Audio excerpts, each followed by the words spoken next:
আমাদের সফলতা কোথায়? আমাদের সফলতা আমি চারিত্রিক পরিশোধন করব, সৎ থাকব, একনিষ্ঠ থাকব, আমার যে ইন্টারেস্টের কাজ সেটার দিকে এগিয়ে যাব, আমি একটার পর একটা রাস্তা অতিক্রম করব, ইট তুলতে থাকব, এই বিশ্বাস রেখে কোনো না কোনো ঘাটে আমার আল্লাহ আমার জন্য পানির ব্যবস্থা করবে। কিভাবে? আখেরি। আমার আল্লাহ পবিত্র কোরআনের মধ্যে দেখবেন বেশিরভাগ ক্ষেত্রে আল্লাহ ইতিহাস বর্ণনা দিয়েছেন। কি বর্ণনা? ইতিহাস। কেন?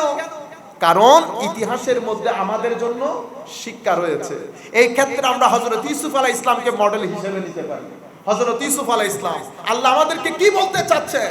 আমার আল্লাহ বলতে চাচ্ছেন আমার ইউসুফকে দেখো, শুরু কিভাবে হয়েছে, শেষ কিভাবে হয়েছে। শুরুতে সৎ ভাইয়েরা পানিতে ফেলে দেয় নাই। আপনি আর আমি হলে কি করতাম? মনে করতাম এটাই আমার জীবনের শেষ। মনে রাখবেন এটা শেষ হয় না। আমরা যখন মাদ্রাসা শুরু করেছি, স্বাভাবিকভাবে আমাদের পারিবারিক অবস্থানের কারণে এখানে মাদ্রাসা শিক্ষা যেভাবে আন্ডার এস্টিমেটেড হয়, আমার এখনো মনে পড়ে। তো আমি যখন একসাথে সবাই বেরোচ্ছে, তো সবাই সোজা চলে যেত, আমি বামে মাদ্রাসায় চলে যেতাম। স্বাভাবিকভাবে সবাই হাসি ঠাট্টা করতো। আমি বেশ কয়েকবার আমার মাকে বুঝিয়েছি আমি মাদ্রাসায় যাব। আমার মা না না আর না, শেষ আরাম্মাকে হইতো হইতে নি, আরাম্মা হইতো তো মার ভুয়া সুফাত বই যেন হইব দে। সবাই বলো আলহামদুলিল্লাহ, তারা বেগুন আর পরে হতে জোলার দেই, তারা হইব আলহামদুলিল্লাহ। মার উগে দোয়া। আজকের জীবন কি একই রকম রয়ে গেছে? রয়ে যায় নাই। আল্লাহ পাকের মেহেরবানিতে আমরা তো ধরতে গেলে কিছুই না। আমরা যদি বড় আলেম হতাম তাইলে বলতাম এলমের কারণে হচ্ছে, মুত্তাকি হলে বলতাম তাকওয়ার কারণে হচ্ছে, অনেক কোটিপতি হলে বলতাম টাকা পয়সার কারণে হচ্ছে। আমরা তো আমার নবী ফুয়ুজাত বাদে, আমার নবীর মোহাব্বত বাদে আমরা তো আর কোনো কারণ দেখতেছি না কি কারণে এই অবস্থা। ওই একটা নাত পড়ে না, হুজুর তো মেরে কি হুজুর মে না না सारी मेरे बहारे आप से हैं, मेरी सारी बहारे आप से हैं। আমার এখানে যা কিছু হচ্ছে হুজুর আপনার জন্য। কারণ এখানে যদি আমরা যদি অনেক ভালো ছাত্র হতাম তাহলে বলতে পারতাম, কিন্তু সেরকম না। আমি আপনাদেরকে বলছি যে একনিষ্ঠতার সাথে আপনি সামনের দিকে যান। আমার আল্লাহর ওয়াদা হচ্ছে ইন্না মাআল উসরে ইউসরা। কঠিন সময় পারি দিবেন, সহজ সময় আপনার জন্য অপেক্ষা করবে। সহজ সময় আপনার জন্য অপেক্ষা করবে। আমার এক কাজিন সম্পর্কিত, তো মার্সিডিজ দেহি ইবে চিন্তা করে আমার মা ভাইয়া মার্সিডিজ ভাই, তো ওর একদিন হয়দি মার্সিডিজ আমি তোমার এক কান দিন ওর হতা হই এক কান। আমি ইউনিভার্সিটিতে যাওয়ার জন্য বের হয়েছি সকাল 4টা। মানুষ আছে রাস্তাঘাটে নাই, বরফ পড়ে অবস্থা খারাপ। বরফের মধ্যে 2 দিন হয়ে গেলে হাঁটা যায় না, এগুলা অসম্ভব রিস্কি হয়ে যায়। বরফের সমস্যা হতে যদি পড়ে যান আর উঠতে পারবেন না আরেকজনের সহযোগিতা ছাড়া। এখন এত বড় পিঠের মধ্যে ব্যাগ, কোথায় যাব? 2.5-3 ঘন্টার জার্নি ইউনিভার্সিটি, ঠিক আছে না? তো এই বরফের ভিতর প্রায় 2 মাইল হেঁটে বাজারে, এরপরে বাসে, এরপরে আরেক বাস, এরপরে 2.5-3 ঘন্টা পরে ইউনিভার্সিটি। আপনি ওই কষ্ট একবার দেখতে হবে না, আপনি মার্সিডিজ দেখলে হবে। আপনারা বুঝতে পেরেছেন? ইন্না মাআল উসরে ইউসরা, এটা সুন্নতে ইলাহি। আমার আল্লাহর নিজাম হচ্ছে আপনি যত কষ্ট করবেন একনিষ্ঠতার সততার সাথে আপনার জীবনে রঙিন দিন অবশ্যই আসবে। রঙিন দিন অবশ্যই। তো ছেলেদের জন্য আমি যেটা বলবো আখেরি কথা, আল্লাহর ওয়াস্তে নিরাশ হবেন না। নিরাশ যখন হবেন মনে করবেন শয়তান আপনার উপর বাসা বেঁধেছে, আর শয়তানের ওয়াসওয়াসা অনেক কঠিন। সুতরাং আপনারা আমার নবী সাল্লাল্লাহু আলাইহি ইসলামের সিরত থেকে শিক্ষা গ্রহণ করেন। হযরতে ইউসুফ আলাইহিস সালাতু ওয়াস সালাম, হযরতে ইউসুফ শুরু কিভাবে করেছে দেখেন, এখানে পড়ে গেছে, পড়ে কত কিছু, শেষ পর্যন্ত মিশর, শেষ পর্যন্ত জেলে। এই জেল থেকে বের হয়ে পৃথিবীর ইতিহাসের অন্যতম অর্থমন্ত্রী হিসেবে কনসিডার করা হয় হযরত ইউসুফ আলাইহিস সালামকে। একটা রাষ্ট্রকে অর্থনৈতিক খরা থেকে বাঁচিয়ে দিয়েছে। শুরু কোথায় হয়েছে দেখেন, শেষ কোথায় হয়েছে দেখেন। সূরা কাহাফের মধ্যে ইয়ুতের বর্ণনা দিয়েছে না? আপনারা তো পরে খুশি, আল্লাহ রাব্বুল আলামিন ইয়ুতকে কেইপের মধ্যে, ওই গর্তের মধ্যে আশ্রয় দিয়েছে না? 100 বছর আল্লাহ ঘুম পাড়িয়েছে। ডান করট থেকে বাম করট কি তারা নিজেরা হয়েছে? কে করে দিয়েছে? আমার আল্লাহ। হায় হায়, মা যেমন করট ফিরাই দেয়, আমার আল্লাহ করট ফিরাই দিচ্ছে। চিন্তা করে দেখেন, কেন? আমরা সবাই এগুলো শুনতে অভ্যস্ত, কিন্তু অত্যাচারী রাজার সামনে যেভাবে তারা আল্লাহর তৌহিদ তুলে ধরেছে এবং তৌহিদ তুলে ধরতে গিয়ে যে অত্যাচারের মুখোমুখি হয়েছে সেটা কিন্তু আমরা দেখি নাই। ঘটনা এটাও ঘটেছে। হযরতে মূসা আলাইহিস সালাম ফেরাউনের ঘরে লালিত পালিত হচ্ছে। ফেরাউন কশিন কালেও চিন্তা করে নাই এই মূসা এক সময় দাঁড়িয়ে তখনকার যুগের বনি ইসরাইলের সুপার পাওয়ারের চোখে চোখ রেখে তার ক্ষমতা দুলিশাত করে দেবে। কল্পনা করেছে? মূসা আলাইহিস সালাম করে দেখিয়েছে। হুজুর গৌসুল আজম আব্দুল কাদের জিলানী রাদিয়াল্লাহু আনহু 17-18 বছর বয়সে যখন বাগদাদ গমন করেছে 40টা দিরহাম নিয়ে, কেউ কখনো স্বপ্ন কল্পনা করেছে এই গৌসুল আজম পুরো পৃথিবীর জন্য গৌসুল আজমে পরিণত হবে? হুজুর গৌসুল আজম বাগদাদে এসেছেন, যে 40 দিরহাম মা দিয়েছে সাথে সাথে মানুষদেরকে দিয়ে দিয়েছে। পাতা খেয়ে শেষ পর্যন্ত রেওয়ায়েতের বর্ণনার মধ্যে তো এরকম এসেছে অসংখ্যবার হুজুর গৌসুল আজম খিদায় রাস্তার মধ্যে পড়ে গেছে। এইভাবে মুজাহাদা 20, 30, 40 বছর পর্যন্ত হুজুর গৌসুল আজমের জীবনের মুজাহাদা শেষ হয় নাই। সফলতা কি? সফলতা হচ্ছে কুল কায়নাত নাম ধরে বলে না, কি বলে? গৌসুল আজম। এটা হচ্ছে আমাদের জন্য, এই ইতিহাসগুলো আল্লাহ আমাদের জন্য এই কারণে বানিয়েছেন যেন আমরা এখান থেকে শিক্ষা গ্রহণ করি, যখন আমরা থেকে নিরাশ না হই। তাহলে আজকের পর থেকে প্রত্যেক ছেলেদেরকে বলবো, কোনো কাজ নাই ইংরেজি শিখেন, কোনো কাজ নাই সফটওয়্যারের একটা কাজ শিখেন। কখন কোন কাজ আপনার জীবনে কাজ দেবে আপনি কল্পনাও করতে পারবেন না। সামনের সময় যেটা আসতেছে সেটা বাংলাদেশের মধ্যে অন্য ধরনের, কারণ পৃথিবী পরিবর্তন হচ্ছে। আপনি একটা চাকরির উপর বিশ্বাস করতে পারবেন না, এক চাকরি দিয়ে আপনি জীবন কাটাতে পারবেন না। নিজের জীবনের মধ্যে 2-3টা ডাইমেনশন রাখেন, যখন যেটা দরকার সেটার মধ্যে ঢুকে পড়বেন। আর যেখানে যান ওযুর হালতে থাকবেন, ভিতরে জিকরে ইলাহি এবং আমার নবীর দরুদ জারি রাখবেন। আল্লাহর ইজ্জতের কসম করে বলছি, দুনিয়াতেও সম্মানিত হবেন, কবরেও সম্মানিত হবেন। আমাদের জানতে হবে না। আপনি যদি আমার নবী সাল্লাল্লাহু আলাইহি ওয়াসাল্লাম যখন তশরিফ আনেন, আমার নবী সাল্লাল্লাহু আলাইহি ওয়াসাল্লাম যখন নবুয়তের বহি প্রকাশ করেন, তো সেই সময় বুদ্ধিজীবী ছিল না আরবের মধ্যে? বুদ্ধিজীবী ছিল, ডাক্তার ছিল, তখনকার সময় অনুপাতে আর কি। আপনি যদি ইঞ্জিনিয়ার মানে বুয়েটের ইঞ্জিনিয়ার মনে করেন তাইলে তো হবে না। তখনকার সময় অনুযায়ী ইঞ্জিনিয়ার ছিল, বুদ্ধিজীবী ছিল, ডাক্তার ছিল, ম্যাথমেটিশিয়ান ছিলেন, সমস্ত প্রকার বিশেষজ্ঞ সেই সময়ের মধ্যে ছিলেন। ঠিক তো? আমার নবী এসে দাবি করলেন, আমার নবী নবুয়তের বহি প্রকাশ করলেন, মানে আমি নবী। তো যখন নবী দাবি করলেন, সকলের জন্য সেটা একটা চ্যালেঞ্জ হয়ে গেছে না? আমি যখন চট্টগ্রামের ভূখণ্ডে দাবি করব আমি ইমাম মাহাদি, এখন গতকালকে একজনে ঢাকা এয়ারপোর্টে জিজ্ঞেস করতেছে, হুজুর নড়াইলে বলে একটা আসছে, কি আসছে? ইমাম মাহাদি। বুঝতে পেরেছেন? তো হুজুর এগুলা কেন হয়? সম্মানিত ভাইরা, এই যে উনি ইমাম মাহাদি দাবি করলেন বা এই ধরনের যে উদ্ভট কথাগুলো আপনারা পান, এগুলা কেন আসে বাজারে এটা জানেন? আমি আগেও বোধহয় আপনাদের এখানে জিনিসটা ডিসকাস করেছি, আবার বলি। প্রপাগান্ডা একটা শব্দ আছে না? প্রপাগান্ডা বলেন না আপনারা? প্রপাগান্ডা মানে কি? প্রপাগান্ডা মানে হচ্ছে একটা অসত্য অথবা হাফ সত্য। আপনারা আমার আওয়াজটা ক্লিয়ারলি বুঝতে পারতেছেন? ঝাঁঝাদ হচ্ছে না।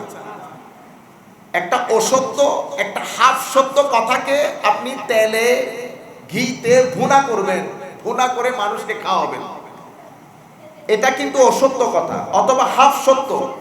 আপনারা এটাকে, আমরা কি করি, এটাকে মিডিয়া আইটেম করি।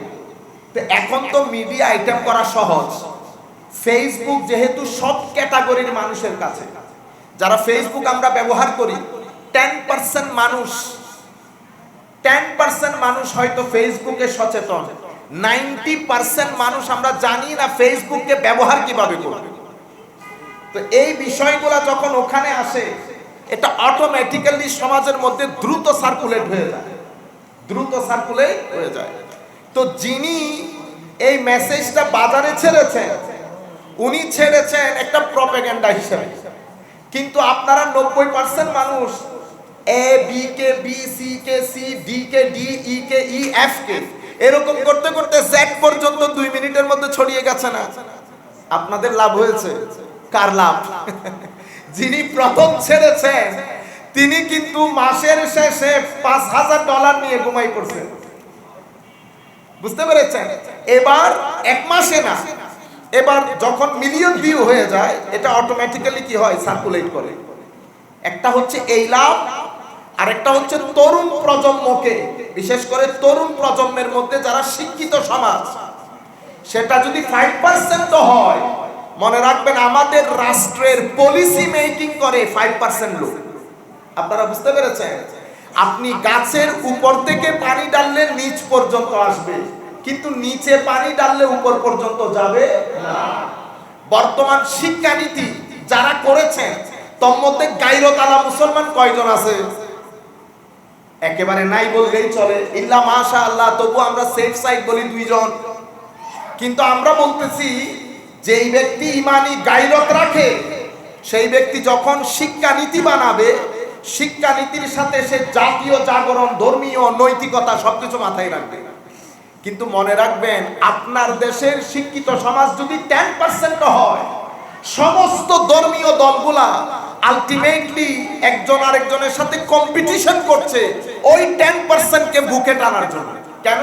কারণ ওই 10% হচ্ছে জাতির মেইকার, জাতিকে কি করে, মেক করে। আপনারা বিষয়টা বুঝতে পেরেছেন?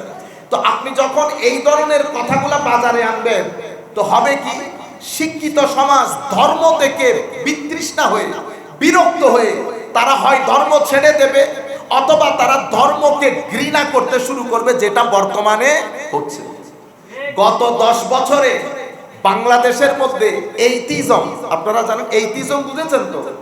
এইটিজমের রেট অনেক বেড়ে গেছে গত 10 বছরে। যে আন্দাজে বেড়েছে সেই আন্দাজে বাড়ার কথা না। বাড়ানোর তো একটা সীমা থাকবে, আস্তে আস্তে আস্তে। এটা এখন ওই রকম বাড়ছে না, এখন 50 to 60% গতি ব্যাগ দিয়ে বেড়ে যাচ্ছে। আপনি ঢাকা বিশ্ববিদ্যালয়ে যান, চিটাং বিশ্ববিদ্যালয়ে যান, বুয়েটে যান, কুয়েটে যান, মোস্ট অফ দি স্টুডেন্ট তারা দিনকে ফিল করে না। আর যারা মুসলমান হিসেবে বিশ্বাস করে তারা শুধু পারিবারিক কারণে বিশ্বাস করে, নামাজ তাদেরকে টানে না। আপনি জুমার খুতবায় তারা যখন আসে, তারা কি খুতবা শুনে? তারা মোস্টলি ফেসবুকের মধ্যে একজন আরেকজনের সাথে কথা বলা বলির মধ্যে থাকে। একটা বিশাল সমাজ। তো তারা কি করে, এই যে ধরনের কথাবার্তাগুলো শুনে তারা আস্তে করে কি করে সরে যায়। বাবা যখন ছেলেকে ডাকেও কি বলে, দূর আমি এগুলো অনেকজন আই ফরাই সময়। আপনারা বুঝতে পারছেন? প্রপাগান্ডা হয়েছে না? এখন প্রপাগান্ডাটা হাফ সত্য, একেবারে মিথ্যা। এটা আলটিমেটলি আমাদের ধর্মের বিরুদ্ধে ব্যবহৃত হয়েছে। সেই কারণে আমরা যারা এখানে আছি, আগে আমরা বুঝি আমাদের এখানে সমস্যা কি। আমরা এখন যে সোসাইটিতে থাকতেছি এটা অনেক বেশি বিজ্ঞানসম্মত। আপনি যদি কোনো বক্তব্য রাখেন, প্রত্যেক ব্যক্তি ধর্মীয় বক্তব্যকে যাচাই বাছাই করেন কিসের মাধ্যমে? বিজ্ঞানের মাধ্যমে। কই হুজুরে না হতাকেন হই দি দেখো দিয়ে না, আমি বিজ্ঞান কি তৈল না হয় মানি আমার কথা রাইট কি রং সেটা আপনি প্যারামিটার কোনটা দিয়ে মাপতেছেন? বিজ্ঞান দিয়ে। আমাদের সমাজের আরেকটা বড় যে চ্যালেঞ্জের মুখোমুখি আমরা, সেটা হচ্ছে আধুনিকতার নামে অশ্লীলতা। তাইলে দুইটা হয়ে গেছে না? আধুনিকতা, অশ্লীলতা আমাদের চরিত্র হরণ করছে। আমরা প্রত্যেক কিছু, আমরা সবাই আস্তে আস্তে বিজ্ঞান মনস্ক হয়ে যাচ্ছে। একেবারে আপনি নিচে থেকে উপর পর্যন্ত যদি গবেষণা করেন, দেখবেন আমাদের গত 10 বছরে আমরা আগের চেয়ে অনেক বেশি বিজ্ঞান মনস্ক। আগেও আর গট্টর উদ্বোধন হইলে অনারের হততাল কিন্তু এটা দিচ্ছে, ওই চাউল দিচ্ছে, তারপরে কত কিছু। এখন আপনি একেবারে গুড় গ্রামেও যদি চলে যান, বাচ্চা ছেলে বলবে দূর এগুলা কুসংস্কার, দূর এগুলা কুসংস্কার। বাচ্চা ছেলে পর্যন্ত বলবে। কেন? কারণ যেমন কিছুদিন আগে আমাদের একটা ঘর উদ্বোধনীতে লোকাল লোকজন কিছু ওই যে কি বাজার লই ঢুকন পরে, তারপরে কি কি বলতেছে আমার বুঝে আসতেছে না জিনিসগুলো। ওই এলাকার নর্মাল লোকজন বলতেছে দূর এগুলা শোনা কথা, বুড়াবুড়ির কথা। আমি আপনাদেরকে বলতে চাচ্ছি এই বিষয়গুলো এখন বিজ্ঞান দিয়ে পরিমাপ করা হয়। তাহলে দুইটা বিষয় হয়েছে না? তৃতীয় বিষয় যেটা সবচেয়ে সেনসিটিভ, যেটা আমাদেরকে মেরে কুটে একেবারে একাকার করে দিচ্ছে, সেটা কি? আমাদের এই অঙ্গনে, মুসলমানদের অঙ্গনে শত শত দল উপদল হয়েছে।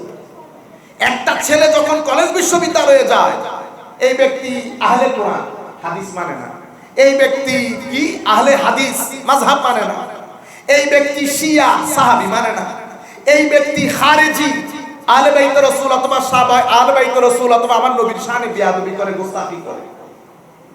এই ব্যক্তি মুতাজিলা, সে কি করে? সেই ব্রেইনকে, বুদ্ধিকে, যুক্তিকে আমার নবীর হাদিসের উপরে স্থান দেয়, আমার নবীর হাদিসের উপরে স্থান দেয়। এই এখন আপনি দেখছেন ধর্মীয় অঙ্গন থেকে কত দল হয়েছে। এরপরে আমাদের আহলে সুন্নাত ওয়াল জামাতের প্ল্যাটফর্মের কথা নাই বললাম। এখন আপনি না মাদ্রাসায় পড়েছি, আমি মাদ্রাসায় পড়েছি, আমি জানি, কিন্তু আমার ভাই যেটা কলেজ বিশ্ববিদ্যালয়ে পড়েছে তাকে আমি কি করে কনভিন্স করব? তাকে আমি আমার কথা কিভাবে বুঝাবো? কারণ আমি যখন জালালউদ্দিন আল কাদেরীকে বাদ দিয়ে দেব, হাশিমি শাহ হুজুরকে বাদ দিয়ে দেব, বা আমাদের অঙ্গনে আমি যখন দ্বিমত হওয়ার কারণে কাশেম নুরি সাহেবের গাড়ির মধ্যে এঁকে দেব, তো সাধারণ শ্রোতা কোথায় যাবে? আপনারা বুঝতে পেরেছেন? এরপরে একজনের বিরুদ্ধে একজন। আমাদের কি উলামা আগে ছিল না? 3 দিন আগে হাশিমি সাহেব ছিল না, নঈমি সাহেব হুজুর ছিল না, জালালউদ্দিন আল কাদেরী ছিল না? তখন জাতি কোথায় ছিলেন? এখন তো সব মুফতি ফরজ কর কান মুছরাইতে পারে না। আপনারা বুঝতে পেরেছেন? যার যেমন চায়। আপনারা কি এখন এটার মাধ্যমে কি হয়েছে জানেন? We became part of propaganda. আমরা প্রপাগান্ডার পার্ট হয়েছি। আপনারা জানেন ফেসবুকের মধ্যে শত শত আইডি খোলা হয়েছে, ফেক আইডি। আলা হযরত আজিমুল বরকত ওনার মাজারের ছবি দিয়ে এখান থেকে আমাদের এখানে ডিল দেওয়া হয়। আমাদের নরমাল একেবারে খুব সাধারণ ছেলেগুলো তারা মনে করে এটা আলা হযরতের কোন মহব্বতকারী কাজ করেছে। না, আমাদের যারা বিরুদ্ধবাদী তারা কিন্তু সব সময় ডিবেট দিয়ে করে না। ঈদে মিলাদুন নবী আসে নাই, ঈদে মিলাদুন নবীর মধ্যে এক ব্যক্তি পাগল হয়ে গেছে না কিছুদিন আগে, এর লগে ডিবেট করে, এর লগে কোনো মারফুয়া। ও বাবারে বাবা, বলে নাই এমন কোন মার ছেলে থাকবে? ও বাপরে বাপ, কত বড় মুফতি, তার বাপ গেছে, দাদা গেছে, দাদার দাদা গেছে, কোনোদিন সাহস করে নাই। আর 2 টাকার মৌলবি কি বলে, কহেন কোন মার ভুয়া তাই মার ছেলে থাকবে আমার সাথে বসুন। ওরে বাপরে বাপ, দেখছেন কি অবস্থা? যেখানে জেহালাত থাকবে, মূর্খতা থাকবে, সেখানে আওয়াজ বড় হবে। যেখানে ইলম থাকবে সেখানে আওয়াজ ছোট থাকবে। পবিত্র কোরআনের একটা আয়াত আছে, আমি আয়াতটা অনেক কঠিন আয়াত, আমার মুখস্থ নাই। কোন হাফেজ থাকলে দয়া করে দাঁড়াবেন, আমাকে আয়াতটার ক্ষেত্রে সহযোগিতা করবেন। আল্লাহ রাব্বুল আলামিন কোরআন শরীফের মধ্যে বলেছে, আনজালা মিনাস সামাই মাআন ফাসালাত আউদিয়া, উপর থেকে আল্লাহ পানি বর্ষণ করে, সেই পানি বিভিন্ন ধরনের জমিনের উপরে পড়ে। প্রত্যেক জমি, প্রত্যেক নদী, প্রত্যেক সমুদ্র, উপত্যকা, এগুলা যার যার ধারণ ক্ষমতা অনুযায়ী ওই পানিকে ধারণ করে। বৃষ্টি যখন প্রচুর হয়, দূর থেকে ময়লা আবর্জনা জমে সেখানে ফেনা হয়ে যায়, হয় না? আপনি দূর থেকে পানি দেখেন না ফেনা দেখেন? আমার আল্লাহ বলছেন যেটা দেখা যায় সেটা জাবাদার রাবিয়া, সেটা ফেনা, যেটা থেকে যায় নিচে সেটা পানি। ফেনা দেখা যায়, পানি দেখা যায়। কিন্তু কিছুক্ষণ পরে আমার আল্লাহ বলছেন, কিছুক্ষণ পরে ফেনা খতম, যেটা থেকে যায় সেটা পানি, যেটা থেকে যায় সেটা পানি।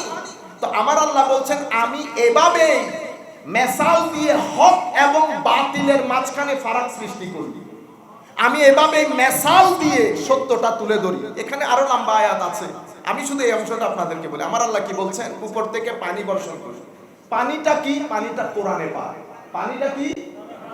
আমার আল্লাহ উদাহরণের জন্য বলতেছেন, পানিটা কোরআনে পাক। মুসলিম শরীফের একটা riwayat, এটা বুখারী শরীফের মধ্যে আছে। আমার নবী সাল্লাল্লাহু আলাইহি ওয়াসাল্লাম ইরশাদ করছেন, ইন্না মাসালা মা বাআসানি আল্লাহু বিহি মিনাল হুদা ওয়াল ইলম কামাসালি গাইস। আল্লাহ আমাকে যে হেদায়েত দিয়ে, ইলম দিয়ে পাঠিয়েছেন সেটা বৃষ্টির পানির মতো। সেটা 3 ধরনের জমিনে পতিত হয়। কয় ধরনের জমি? 3 ধরনের। কিছু জমি পানি ধারণ করে, শস্য, গাছ, ঘাস, ভেজিটেশন সবকিছু উৎপাদন করে, সেখান থেকে গরু ছাগল মানুষ সবকিছু খেয়ে জীবন ধারণ করতেছে। জমিনে পড়েছে পানি, জমিন পানির মাধ্যমে উৎপাদন করেছে খড় ঘাস বা ফল ফুল, সেটা খেয়েছে মানুষ বা গরু, এটা খেয়ে জীবন ধারণ করেছে। আর আমার নবী বলছেন আমার এই পানি কিছু জমির মধ্যে পড়ে যেটা বন্ধা, কিছু জিনিস উৎপাদন করতে পারে না কিন্তু পানিকে ধরে রাখতে পারে। অনেক বন্ধা জমিন পুকুরের মধ্যে ধরে রাখে না, পানি ধরে রাখে। তো এটার মধ্যে কি হয়, আমার নবী বলছে এটা উৎপাদন করতে না পারলেও পরবর্তীতে মানুষ এবং সমস্ত জীবজন্তু ওখান থেকে পানি খেয়ে পানি পান করে বেঁচে থাকে। 2 নাম্বার জমি। 3 নাম্বার জমিন এমন জমির নাম যেই জমি গন্ধযুক্ত, কিছু উৎপাদনও করে না, পানি ধরেও রাখে না, ধরে রাখলে এই পানি কেউ খায় না। দেখছেন এখানে জমির কথা আছে, পানির কথা আছে, এক্সাম্পল দিয়েছেন, কোরআনেও সেই হাদিসেও সেই। এটা ব্যাখ্যা কি? তো আমার নবী সাল্লাল্লাহু আলাইহি ওয়াসাল্লাম কি বলেছেন, আমার হেদায়েতের পানি এটা 3 জমির উপর পতিত হয়। একটা জমি হচ্ছে যাদের কলব অসম্ভব পবিত্র, যাদের কলব অসম্ভব পবিত্র, যাদের ভিতরে আল্লাহ তাফাক্কুহ ফিদ্দীন দান করেছেন, ফিকহুদ্দীন যাদের ভিতরে আল্লাহ দান করেছেন। ফিকহুদ্দীন কি? তো ফিকহুদ্দীন শুধু এলম না, ফিকহুদ্দীন হচ্ছে যখন ইলম, সিজদা, ইখলাস, ইবাদত, তাকওয়া, তাওয়াক্কুল, ওয়ারা, তাওয়াদু, ভদ্রতা সবকিছু মিলে এলমের সাথে যখন ফালুদা হয়ে যায় তখন মানুষের ভিতর থেকে অন্ধকার দূরীভূত হয়ে যায়। মানুষের ভিতরে এটাকে বলে কলবের জিন্দেগি, ভিতর থেকে মুর্দা কলব জিন্দা হয়ে যায়। যখন ভিতরের কলব জিন্দা হয়ে যায়, যখন ভিতরে কলব জিন্দা হয়ে যায় ওই ব্যক্তি, তখন আমরা তাকে বলি আরেফ বিল্লাহ, তার মারেফত নসিব হয়ে গেছে। কোন মারেফত? এটা এমন মারেফত যখন আপনি ভিতরের জমিনকে তৈরি করেন, সেই জমিনের মধ্যে আল্লাহ নূরের পানি বর্ষণ করে। আফামান শারাহাল্লাহু সাদরাহু লিল ইসলামে ফাহুয়া আলা নূরিম মির রাব্বিহি আও মান কানা মাইতান ফাআহইয়াইনাহু ওয়া জাআলনা লাহু নূরা ইয়া আইয়ুহাল্লাযীনা আমানু আমিনু বিল্লাহি ওয়া রাসূলিহি ইউতিকুম কিফলাইনি মির রাহমাতিহি ওয়া জাআলনা লাহু নূরা মান আমিলা সালিহান মিন যাকারিন আও উনসা ওয়া হুয়া মুমিন ফালনুহইয়ান্নাহু হায়াতান তাইয়্যিবা। আমার আল্লাহ সেই ব্যক্তিকে আরেকটা জিন্দেগি দান করে, সেটা কলবি জিন্দেগি। এই জিন্দেগি যখন কোন ব্যক্তির নসিব হয়ে যায় তো সেই ব্যক্তির ভিতরে হিকমতের অবারিত ধারা, উনি তখন বুঝতে পারেন কোন কথা কোন জায়গায় কোন অবস্থায় বলবেন।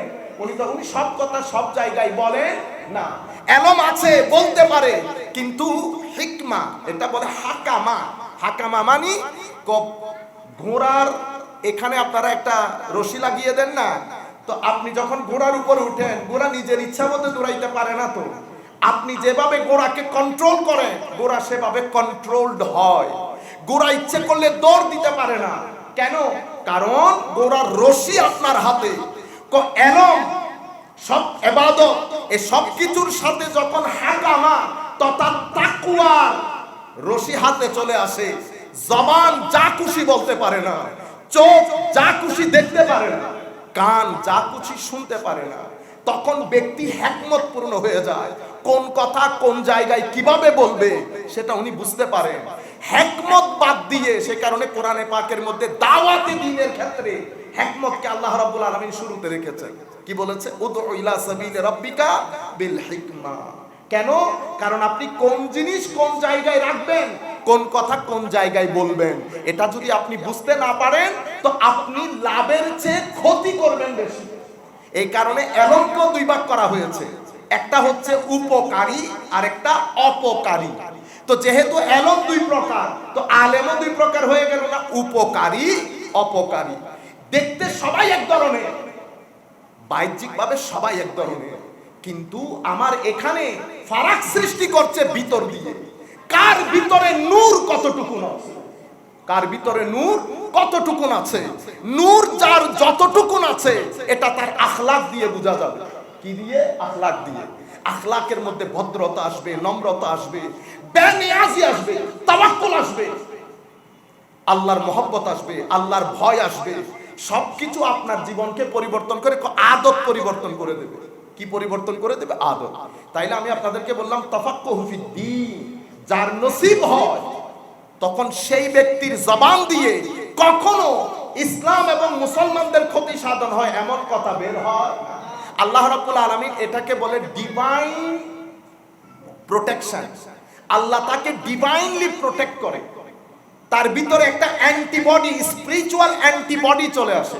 আমাদের এখানে অ্যান্টিবডি থাকার কারণে আপনারা এই যে আমরা বিভিন্ন জায়গায় যাওয়ার কারণে আমাদের এই যে কাশি হয়ে গেছে, সর্দি হয়ে গেছে না, তো ডাক্তার অ্যান্টিবায়োটিক কখন দেয় জানেন?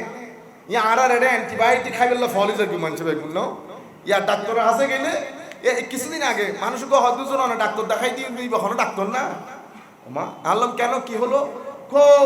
আজকে 7 দিন পর্যন্ত ওষুধ খাইলাম, কিছু তো হইলো না। তার চেয়ে বরং আমাদের এলএমএফ অনেক ভালো। তা এলএমএফ কি করছে? হুজুর এমনি করে না, হুজুর একদিনের মধ্যে কেল্লা ফতে। আলম বাইরে ভাই, এটা কোনো মূর্খ মানুষে যদি বলে তাহলে বুঝতাম, তাই আমি তারা ডাকছি। আলম দেখেন ভাই, আল্লাহর ওয়াস্তে কাজগুলা করিয়েন না। যিনি ডাক্তার হইছেন উনি কি গাছ কেটে কেটে হইছে? আপনাদের গাছ কেটে কেটে। আর হালিম মামার হাসা ইসলাম যে ডাক্তার হালিম মামা, দোয়া করবেন আল্লাহ রাব্বুল আলামিন যেন মামার জান্নাতুল ফেরদৌসের আলা মাকাম দান করেন আমার মামাকে। আল্লাহ মাশাআল্লাহ, সারা জীবন আমরা ওনার কাছে আসতাম, জীবনে কোনোদিন টাকা নিত না, একটা 7 আপ খাওয়াইতো আর একটা কেক খাওয়াইতো। সুবহানাল্লাহ, আল্লাহ মামাকে জান্নাতুল ফেরদৌস দান করুন। ওষুধ দিত ওই এতটুকু, ওষুধের দাম 25 পয়সা। বুঝতে পেরেছেন ঘটনা কোথায় হয়? ঘটনা হচ্ছে, এটা জানার জিনিস, আপনারা দয়া করে বুঝবেন। অ্যান্টিবায়োটিক যদি কোনো ডাক্তার 7 দিন খেতে বলে, অবশ্যই 7 দিন খাবেন, এবং আপনার মর্জি মোতাবেক না। ডাক্তার যেই সময় বলেছে, যদি আপনি সকাল 8টায় খান, প্রত্যেক দিন সকাল 8টায় খাবেন। আপনি আপনার মর্জি মতো খেয়ে জীবনটাকে ধ্বংস করে দিয়েন না। পরবর্তীতে অ্যান্টিবায়োটিক আপনার শরীরে দিলেও কাজ করবে না। কিছুদিনের পরে আমাদের বাংলাদেশে নাকি শরীরের মধ্যে অ্যান্টিবায়োটিকও কাজ করবে না। সেই পরিমাণ অ্যান্টিবায়োটিক যেরকম মন চাই খাইছি, অ্যান্টিবায়োটিক সেরকম না। নাম্বার 1। নাম্বার 2 হচ্ছে, সব ক্ষেত্রে অ্যান্টিবায়োটিক খাইলে তো হবে না। ওই 2 ডাক্তারের মধ্যে ফারাক কি হয়েছে জানেন? এক ডাক্তার আপনার ন্যাচারাল শক্তি ব্যবহার করেছে। ন্যাচারাল শক্তি যেটা ব্যবহার করেছে, 1 সপ্তাহ হলেও এটা আপনার শরীরের জন্য অনেক অনেক অনেক ভালো হয়েছে। যেই ডাক্তারের কাছে আপনি পরে গেছেন, উনি ডাক্তার না, উনি আকমাতা কোনো কিছু জানে না, উনি শুধু ওষুধ দিয়েছেন। আপনার মশারি টাঙ্গানির পরে ঢুকছে মশা কয়টা? একটা। আপনি হাত ব্যবহার করবেন না গুলি ব্যবহার করবেন বলেন তো? হাত সময় লাগবে তো, একবার একটা মারলেন, 2বার মারলেন, 3বার 4বার 5বারের মধ্যে তো যাবে। কিন্তু আপনি যদি গুলি মেরে দেন কি হবে? এটা মরবে, এক গুলিতে মারা যাবে। কিন্তু মশা যখন মরবে, মশা কি শুধু মশা মরবে? গুলির মধ্যে আপনার থাকবে জিনিসপত্র। আর সেই আপনি আপনার শরীরে যদি অ্যান্টিবায়োটিক এমনি এমনি দিয়ে দেন তো গুলি হবে, আগামাতা সব বরবাদ করে ছেড়ে দেবে। সুতরাং ঠাস ঠাস অ্যান্টিবায়োটিক খাবেন না, ওয়েট করবেন একটা নির্দিষ্ট সময়। কেন? সুবহানাল্লাহ, আমার আল্লাহ আপনার শরীরের মধ্যে কিছু পুলিশ দিছে। কি দিছে? পুলিশ। দেখা যায় না, কিন্তু সবাই বিশ্বাস করে এটাকে আমরা অ্যান্টিবডি বলি। বাইরে থেকে কোনো ভাইরাস যদি যায়, ওই ব্যক্তি যদি চিনতে না পারে, গুলি মেরে দেয়, গুলি মেরে দিয়ে এটাকে সরিয়ে দেয়। করোনা ঢুকছে, করোনাকে সে চিনতেও পারতেছে না, করোনাকে সে মারতেও পারতেছে না। এই যে ডাক্তাররা আমাদের জন্য ইয়ার ব্যবস্থা করেছে, এটা কি? এটা আপনার শরীরের মধ্যে আরেকটা অ্যান্টিবডি দিছে। সে এখন ওখানে গিয়ে বডি শরীরকে পাহারা দেওয়া শুরু করছে। আলহামদুলিল্লাহ বলে। আমার আল্লাহর শান দেখেন, কি করেছে বান্দার জন্য, কি করেছে বান্দার জন্য। যদি অ্যান্টিবডি না থাকতো, পাগল হয়ে যেতাম আমরা 3 দিন পর পর। কিন্তু আমাদের শরীরের মধ্যে ওই অ্যান্টিবডির কারণে ভাইরাস আক্রমণ আদা তো সেই শেষ করে দেয়, ওষুধই খেতে হয় না। আপনারা বুঝতে পেরেছেন? এভাবে অ্যান্টিবডি দিয়ে যেমন শরীর রক্ষা করে, আল্লাহর ওলিদেরকে রুহানি অ্যান্টিবডি দিয়ে আল্লাহ শয়তানের ওয়াসওয়াসা থেকে মাহফুজ করে। শয়তানের ওয়াসওয়াসা, এটা আমার আল্লাহ নিজেই বলছেন, ওয়াইজা কারাতাল কুরআন ফাস্তাইজ বিল্লাহি মিনাশ শাইতানির রাজিম ইন্নাহু লাইসা লাহু সুলতান আলাল্লাযিনা আমানু ওয়া আলা রাব্বিহিম ইয়াতাওয়াক্কালুন। আমরা যখন কোরআনে পাঠ পড়ব আল্লাহ বলছেন শয়তান থেকে পানা চাইতে। ইন্নাহু লাইসা লাহু সুলতান, শয়তান আল্লাহর ওই সমস্ত মর্দে হকের উপর খবরদারি করতে পারে না যারা মুমিনে হক, যারা আল্লাহর উপর পরিপূর্ণ আস্থা রাখে, যাদেরকে আমরা আমাদের ভাষায় বলি শয়তান তাদেরকে ধোঁকা দিতে পারে না। আমরা যেখান থেকে তাইলে এই কলবের মধ্যে একটা কলব হচ্ছে তাফাক্কু ফিদ্দীন। ওই কলব, এই কলব দিয়ে ফিতনা হয় না, এই কলব দিয়ে মারামারি কাটা হয় না, এই কলব দিয়ে ফতোয়াবাজি হয় না। মনে রাখবেন ফতোয়া তিন ধরনের। কয় ধরনের? তিন ধরনের। একটা হচ্ছে এলমি ফতোয়া। এলমি ফতোয়া এটা যখন যোগ্য ব্যক্তির পক্ষ থেকে আসবে, মানুষের জন্য রিসার্চের কারণ হবে, এটাকে এলমি বলে। আর একটা নফসানি ফতোয়া, আমি আপনাকে পছন্দ করি না, লাগা ফতোয়া। আরেকটাকে বলে সিয়াসি। এই তিন ধরনের ফতোয়া উম্মতে মুসলিমার 1200 বছরের মধ্যে ছিল। ইমামে আজম আবু হানিফা রাদিয়াল্লাহু তাআলা আনহুর উপর ফতোয়ার কারণেই তো জেলে গেছে, ওই জেলে উনি ইন্তেকাল করেছেন। ইমাম আহমদ ইবনে হাম্বল দুররা খেয়েছেন। হযরত ইমাম মালিক রাদিয়াল্লাহু তাআলা আনহুর মুখে কালি মেখে মদিনা শরীফের মধ্যে ঘোরানো হয়েছে। হেন কোন ইমাম নাই, আমরা বেইজ্জত। আলে বাইত রাসূলের ইমামদেরকে তো আল্লাহ পাক আমাদেরকে ক্ষমা করুন, সেই পরিমাণ জুলুম হয়েছে। কিসের মাধ্যমে? ফতোয়ার মাধ্যমে। কিন্তু যেই যখন তাফাক্কুহ ফিদ্দীন নসিব হয়ে যায়, আমাদের হাশিম সাহেব হুজুররা যখন ওয়াজ করতেন, ভাই এগুলা ছিল ওয়াজ। আমাদেরগুলা তো ওয়াজ না, আমাদেরগুলাকে কখনো ওয়াজ বলবেন না, এগুলাকে বলবেন বক্তব্য বা আলোচনা। এগুলা ওয়াজ না। ওয়াজ করার জন্য তাফাক্কুহ ফিদ্দীন লাগে, ওয়াজ করার জন্য হিকমত লাগে। তো সেই কারণে হযরত লুকমান আলাইহিস সালামের ওয়াজকে আল্লাহ কোরআনে বর্ণনা দিয়েছেন এবং বলেছেন ওয়ালাকাদ আতাইনা লুকমানাল হিকমা। লুকমানকে হিকমত দান করেছে, ওই হিকমতের ওয়াজকে আল্লাহ কোরআনে পাকে বর্ণনা করেছেন। এটা প্রথম প্রকারের জমি, যেই জমিন অনেক উর্বর, লাগানোর সাথে সাথে হর করে ফল ফ্রুট উঠে। আরেকটা জমিন কোনটা? তো এটা তাফাক্কুহ ফিদ্দীন নাই, কিন্তু এটাও মুত্তাকি পরহেজগারের কলব, পানি ধারণ করে, হাফেজে কোরআন, মুহাদ্দিসে জামান, যারা হাদিস সংগ্রহ করে, কিন্তু ওখান থেকে ডুব দিয়ে ইমাম আজম মাসলা ডিরাইভ করে। আপনারা বুঝতে পেরেছেন? আরেক প্রকারের কলব, এরা হেদায়েত গ্রহণ করে নাই, করলেও জুলম, হিংসা, বিদ্বেষ এগুলা দিয়ে জিন্দেগি অতিবাহিত করেছে। তো আমার আল্লাহ কোরআনে পাকের এখানেও বলছেন পানি নজরে আসে না, নজরে আসে ফানা। সব ময়লা আবর্জনা একসাথে হয়ে ফানা হয়ে যায়, জাবাতার রাবিয়া বলছে কোরআনে পাক। কিন্তু কিছুক্ষণের মধ্যে ফানাগুলো আর থাকে না, যেটা থেকে যায় স্থির সেটা পানি। ইলম মানুষকে স্থিরতা দান করে, ইলম মানুষকে ভদ্রতা দান করে, ইলম মানুষকে তাকওয়া দান করে। ইলম, যেই ইলম আজকে আমাকে তাকওয়া দিতে পারে নাই, সেই ইলম কালকে আমাকে জাহান্নামের আগুন থেকে বাঁচাবে? কখনো না। যেই ইলম আজকে আমাকে মসজিদমুখী করতে পারে নাই, যেই ইলম আজকে আমার ভিতরে ইখলাস দান করতে পারে নাই, সেই ইলম কালকে আমাকে আল্লাহর রাজামন্দি দান করবে কিয়ামতের ময়দানে। ইলম যখন কারো সিনার ভিতরে আসে, ইলম অহংকার নিয়ে আসে। কেউ আরবি গ্রামার ভালো বুঝে, এটার অহংকার। কেউ ইংরেজি গ্রামার ভালো বুঝে, এটার অহংকার। কেউ বুয়েটে ভর্তি হয়েছে, পিঠে হাত দেওয়া যাচ্ছে না। কেউ ঢাকা বিশ্ববিদ্যালয়ে ভর্তি হয়েছে, পিঠে হাত দেওয়া যাচ্ছে না। জ্ঞান অহংকার রাখে, কিন্তু কখন? প্রাইমারি পর্যায়ে ব্যক্তি জীবন পড়তে থাকে, যখন জ্ঞান একটা অবস্থানের মধ্যে চলে যায়, যখন উনি দেখতে পান যে না, জ্ঞানের সমুদ্র তো অনেক বড়, তখন ব্যক্তি অনেক ভদ্র হয়ে যায়। একটা দারুণ এক্সাম্পল সুফিয়ায়ে কেরাম দিয়েছেন, ইমাম গাজালিও বলেছেন এই কথা। এলম শুরু এবং শেষ কিরকম? শুরু ওই খেজুর গাছে যখন খেজুর ধরে, কাঁচা খেজুর এমনি হয়ে থাকে না, এলমের প্রাথমিক অবস্থা ওইটা। যত পাকতে থাকে তত ঝুঁকতে থাকে, যত পাকতে থাকে তত ঝুঁকতে থাকে। আমরা আমাদের দুনিয়ায় আমরা অনেক ছোট, আমরা তো কোনো আলেম না, আলেম হলে একটা কথা ছিল, আমরা কোনো ভালো ছাত্রও না, কিন্তু আল্লাহ পাকের মেহেরবানি হচ্ছে জগৎ বিখ্যাত আলেমদেরকে দেখেছি। বর্তমান সময়ে যাদেরকে সবচেয়ে বড় মুহাদ্দিস ডক্টর উমর হাশেম, এত বড় ব্যক্তিত্ব, ডক্টর আলী জুমার মতো ব্যক্তি, বিশ্বাস করবেন আমরা ওনাদের মতো এত এত জেন্টল মানুষ, এত ভদ্র মানুষ আমাদের চোখে দেখি। ডক্টর আলী জুমাকে মিশরের ইমাম শাফেঈ বলে। কুল কায়নাত যাকে ইসলামী ফিকহুল ইসলামের জন্য, ইসলামের আইনের জন্য সবচেয়ে বড় অথরিটি হিসেবে মানে, আপনি একটা প্রশ্ন করবেন, কাঁধে হাত রেখে আধা মাইল হাঁটবে, বোঝাবে আপনারা বেটা ইস্তারা এরকম হয়, এরকম হয়। আপনারা বুঝতে পেরেছেন? এলম যখন বান্দার ভিতরে ঢেউ তুলে তখন মানুষ অনেক নরম হয়ে যায়। সবচেয়ে বড় জ্ঞানী হিসেবে আল্লাহ যাকে বানিয়েছেন উনি কে বলেন? আল্লাহর জমিনে মাখলুকাতে খোদাবন্দির মধ্যে যাকে আল্লাহ মা কানা ওয়া মা ইয়াকুনের ইলম দিয়ে পাঠিয়েছেন উনি কে বলেন না? আমাদের নবী মুহাম্মদুর রাসূলুল্লাহ সাল্লাল্লাহু আলাইহি ওয়াসাল্লাম।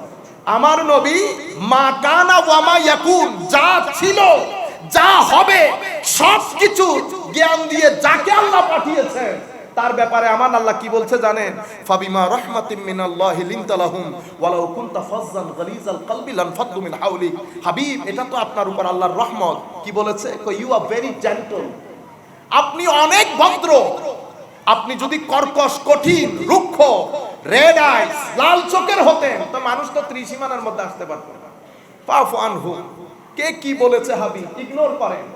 ওয়াস্তাগফির লাকুম, মনের মধ্যে যদি কারো কথায় দুঃখ পান ইয়া রাসূলুল্লাহ তার জন্য ক্ষমা প্রার্থনা করি। সুবহানাল্লাহ। আপনারা বুঝতে পেরেছেন?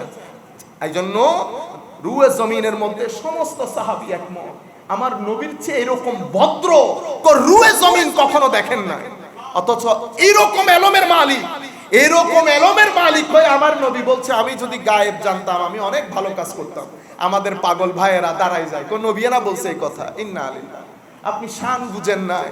আমার নবী একটা শান হচ্ছে শানে আবদিয়ত।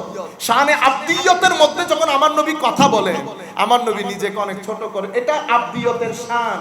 নিজেকে ছোট করে অবস্থান করা, নিজেকে মাটির সাথে মিশিয়ে দেওয়া, আমি কিছু না। কেন কিছু না বলছে? কারণ আল্লাহ এত উপরে তুলেছেন যার উপরে আর কোনো উপর নাই। সেই কারণে কেমন উপরে তুলেছেন জানেন? হযরতে মূসা বলছে রব্বিশ রাহলি সাদরি, আল্লাহ আমার সিনা খুলে দেন।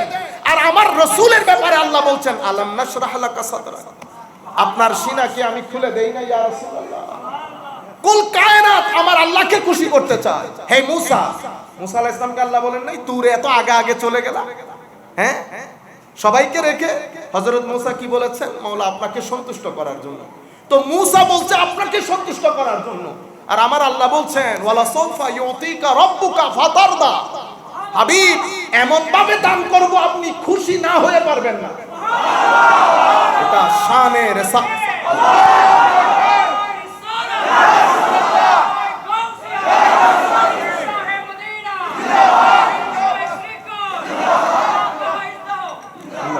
আমি আপনাদেরকে বলতে চাচ্ছি এটা আমার নবীর শান। এত উপরের করেও আমার নবী কাউকে তুই তুই করেন নাই, তুচ্ছতাচ্ছিল্য করেন নাই। রাস্তার পাশ দিয়ে দিয়ে হাঁটতেন, ভদ্র ভাষায় সবাইকে কথা বলতেন, সবাইকে আগে সালাম দিয়ে দিতেন। এই আখলাক, এই জিনিসগুলো আমাদের থেকে চলে গেছে। আমি আপনার সাথে ডিসএগ্রি করব। কিছুদিন আগেও আমাদের সালি সাহেব হুজুর একটা কথা বলছে না? বলছে তো। আপনি যখন একজনের সাথে একমত আর দ্বিমত পোষণ করবেন কিভাবে করবেন? গালাগালি দিয়ে, তাকে গালি দিয়ে। যখন গালি দেবেন তখন এটা হবে নফসানি। কি হবে? নফসানি, মানে আপনি নফসের বশীভূত হয়ে গেছে। আর আপনি যখন ইনিয়ে বিনিয়ে আপনার মতো করে ব্যাখ্যা করবেন তো আপনি পলিটিক্যাল হয়ে গেছে। এলমি কোনটা? এলমি হচ্ছে আমানতদারিতা রেখে উনি এই কথা বলেছেন, ওনার এই খেদমত। আমি ওনার সাথে আমার কোনো অসুবিধা না, আমি অত্যন্ত বিনয়ের সাথে হুজুরের এই কথার উপর আমি দ্বিমত পোষণ করছি, এই কারণে করছি। যখন আপনি এই ধরনের কথা বলবেন জাতির কাছে যাবে, তখন জাতি এটা নিয়ে এনজয় করবে। আহলুস সুন্নাত ওয়াল জামাত বলেন, মুসলমান বলেন, সামগ্রিকভাবে উপরের দিকে যাবে। কিন্তু আপনি যখন, কারণ এখানে দেখছেন চোখ কয়টা, এখানে যারা আমাদেরকে দেখে তারা শুধু আমাদের লোক না, পুরা বাংলাদেশের লোক আপনাকে দেখে। আপনি যদি দ্বীন ইসলাম আমার নবীর ইমেজকে পারফেক্টলি জাতির সামনে তুলে ধরতে চান, আপনার এখানে দুইটা অপশন। হয় আপনি ব্যক্তিগতভাবে একজনকে অ্যাটাক করে রাস্তার বাইরে ফেলে দেবেন, অথবা আপনি এলমি ভাবে আপনার কথাটা উপস্থাপন করবেন। আপনি যদি এলমি ভাবে উপস্থাপন করেন, কিভাবে? হযরতে মূসা আলাইহিস সালাম, মূসা আলাইহিস সালামের ভাইজান হযরতে হারুন আলাইহিস সালাম, দুইজনকে আল্লাহ ফেরাউনের কাছে পাঠাই নাই। তো আল্লাহ কি বলেছে? ইযহাব ইলা ফিরাউন, ফেরাউনের কাছে যাও, এই সীমা লঙ্ঘন করছে। তার কাছে দ্বীনের দাওয়াত পৌঁছিয়ে দাও। কিভাবে? অতীব সফটনেস। কেন? লাআল্লাহু ইয়াতাযাক্কারু আও ইয়াখশা। আপনি যখন কর্কশ কণ্ঠে কথা বলবেন, কেউ আপনার কথা শুনবে না। সেজন্য আমার নবীর ক্ষেত্রে কি বলেছে? হাবিব ওয়ালাউ কুনতা ফাজ্জান গালিজাল কলব, আপনি যদি ভিতর থেকে রুক্ষ হতেন, লাল চোখের হতেন, তো কেউ আপনার কথা শুনতো না, আপনার ত্রিসীমানার মধ্যে কেউ আসতো না। এটা মানুষের নেচার। আপনি মানুষকে, আপনাকে পাঠানো হয়েছে কেন? পুরা মুসলমানদেরকে, পুরা মুসলিম গোষ্ঠীকে সুন্নি বানানোর জন্য না। আমাকে পাঠানো হয়েছে আপনি শুধুমাত্র আপনার কথাটা দলিল দিয়ে উপস্থাপন করবেন। হেদায়েতের মালিক তো আল্লাহ, আমিও না, কেউ না। আমার নবীকে আল্লাহ বলেন, হাবিব মন খারাপ করেন কেন? লাস্তা আলাইহিম বিমুসাইতির। আমার নবী কি বলতেন? ওয়ামা আলাইনা ইল্লাল বালাগুল মুবিন। আমার দায়িত্ব স্পষ্ট রূপে আপনাকে কথাটা পৌঁছিয়ে দেওয়া। আমি এখন এই কথাটা, এটার যদি আমি সামারাইজ করি, এটার যদি আমি উপসংহারে টানি, এভাবে টানবো, আপনারা প্রপাগ্যান্ডা দেখবেন এখন সমাজের মধ্যে।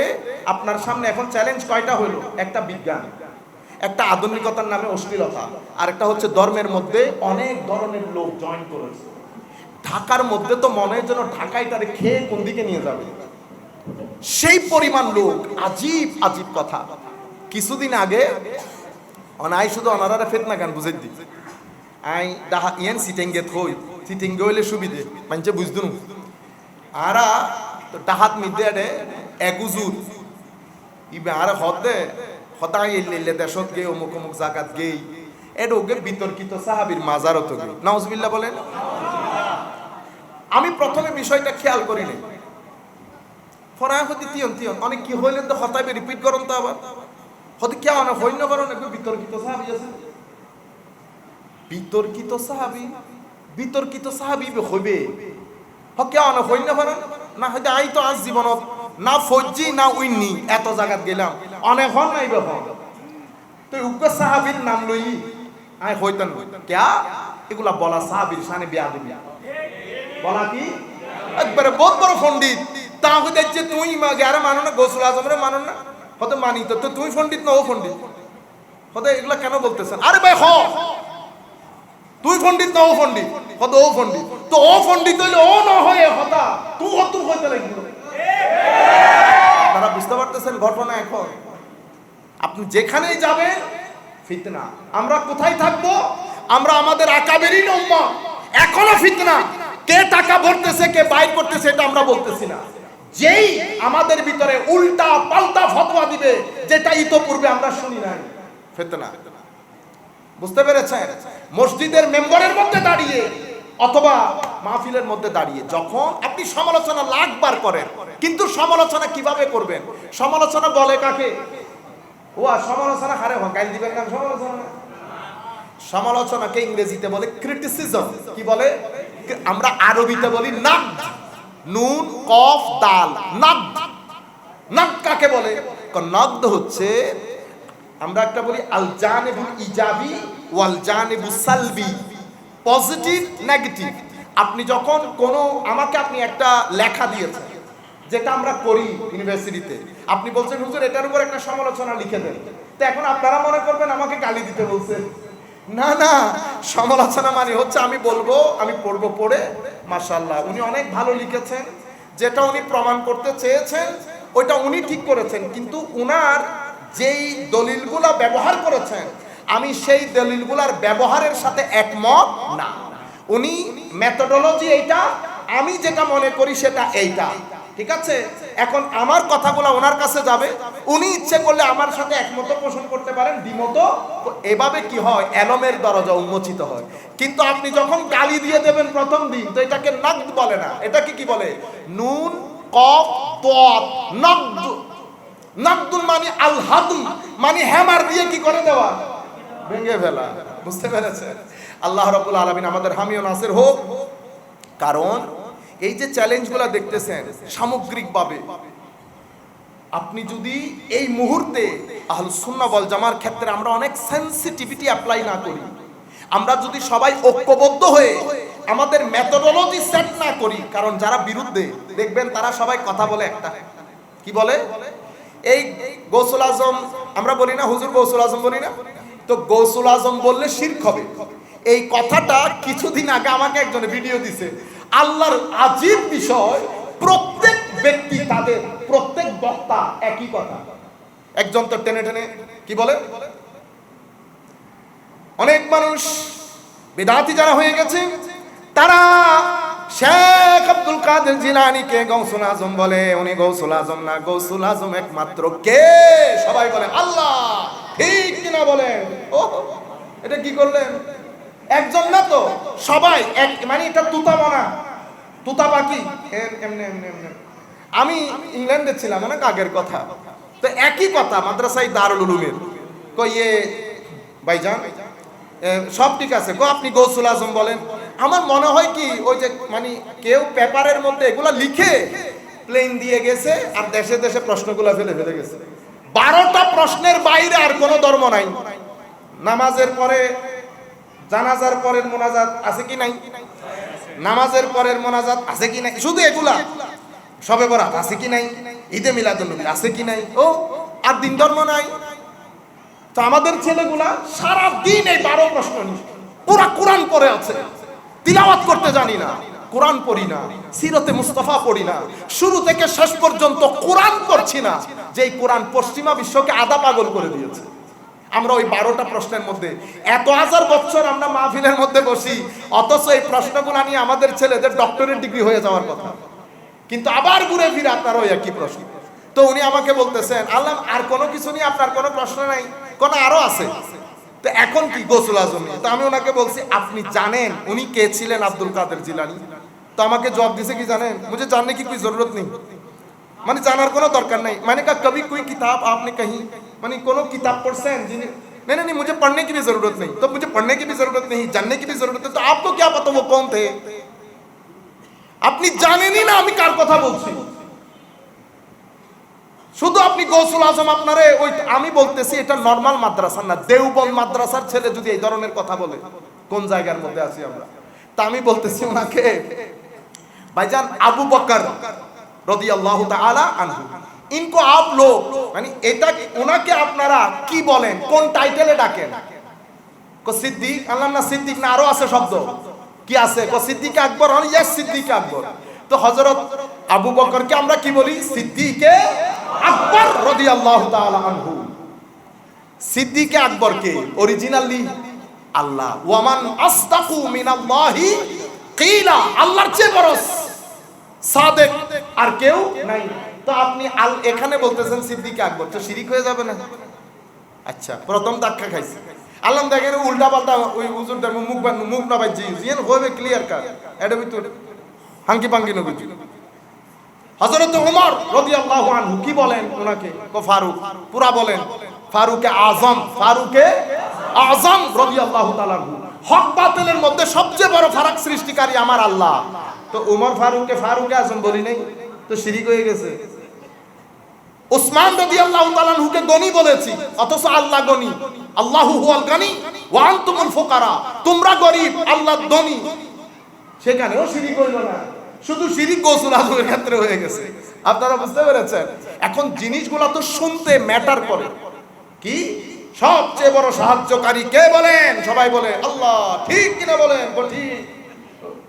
তো এমন ভাবে বলে লোকজন কনভিন্স হয়ে যায়। আপনারা বুঝতে পেরেছেন? আমি আপনাদেরকে যেটা বলছি সেনসিটিভিটি অফ টাইম।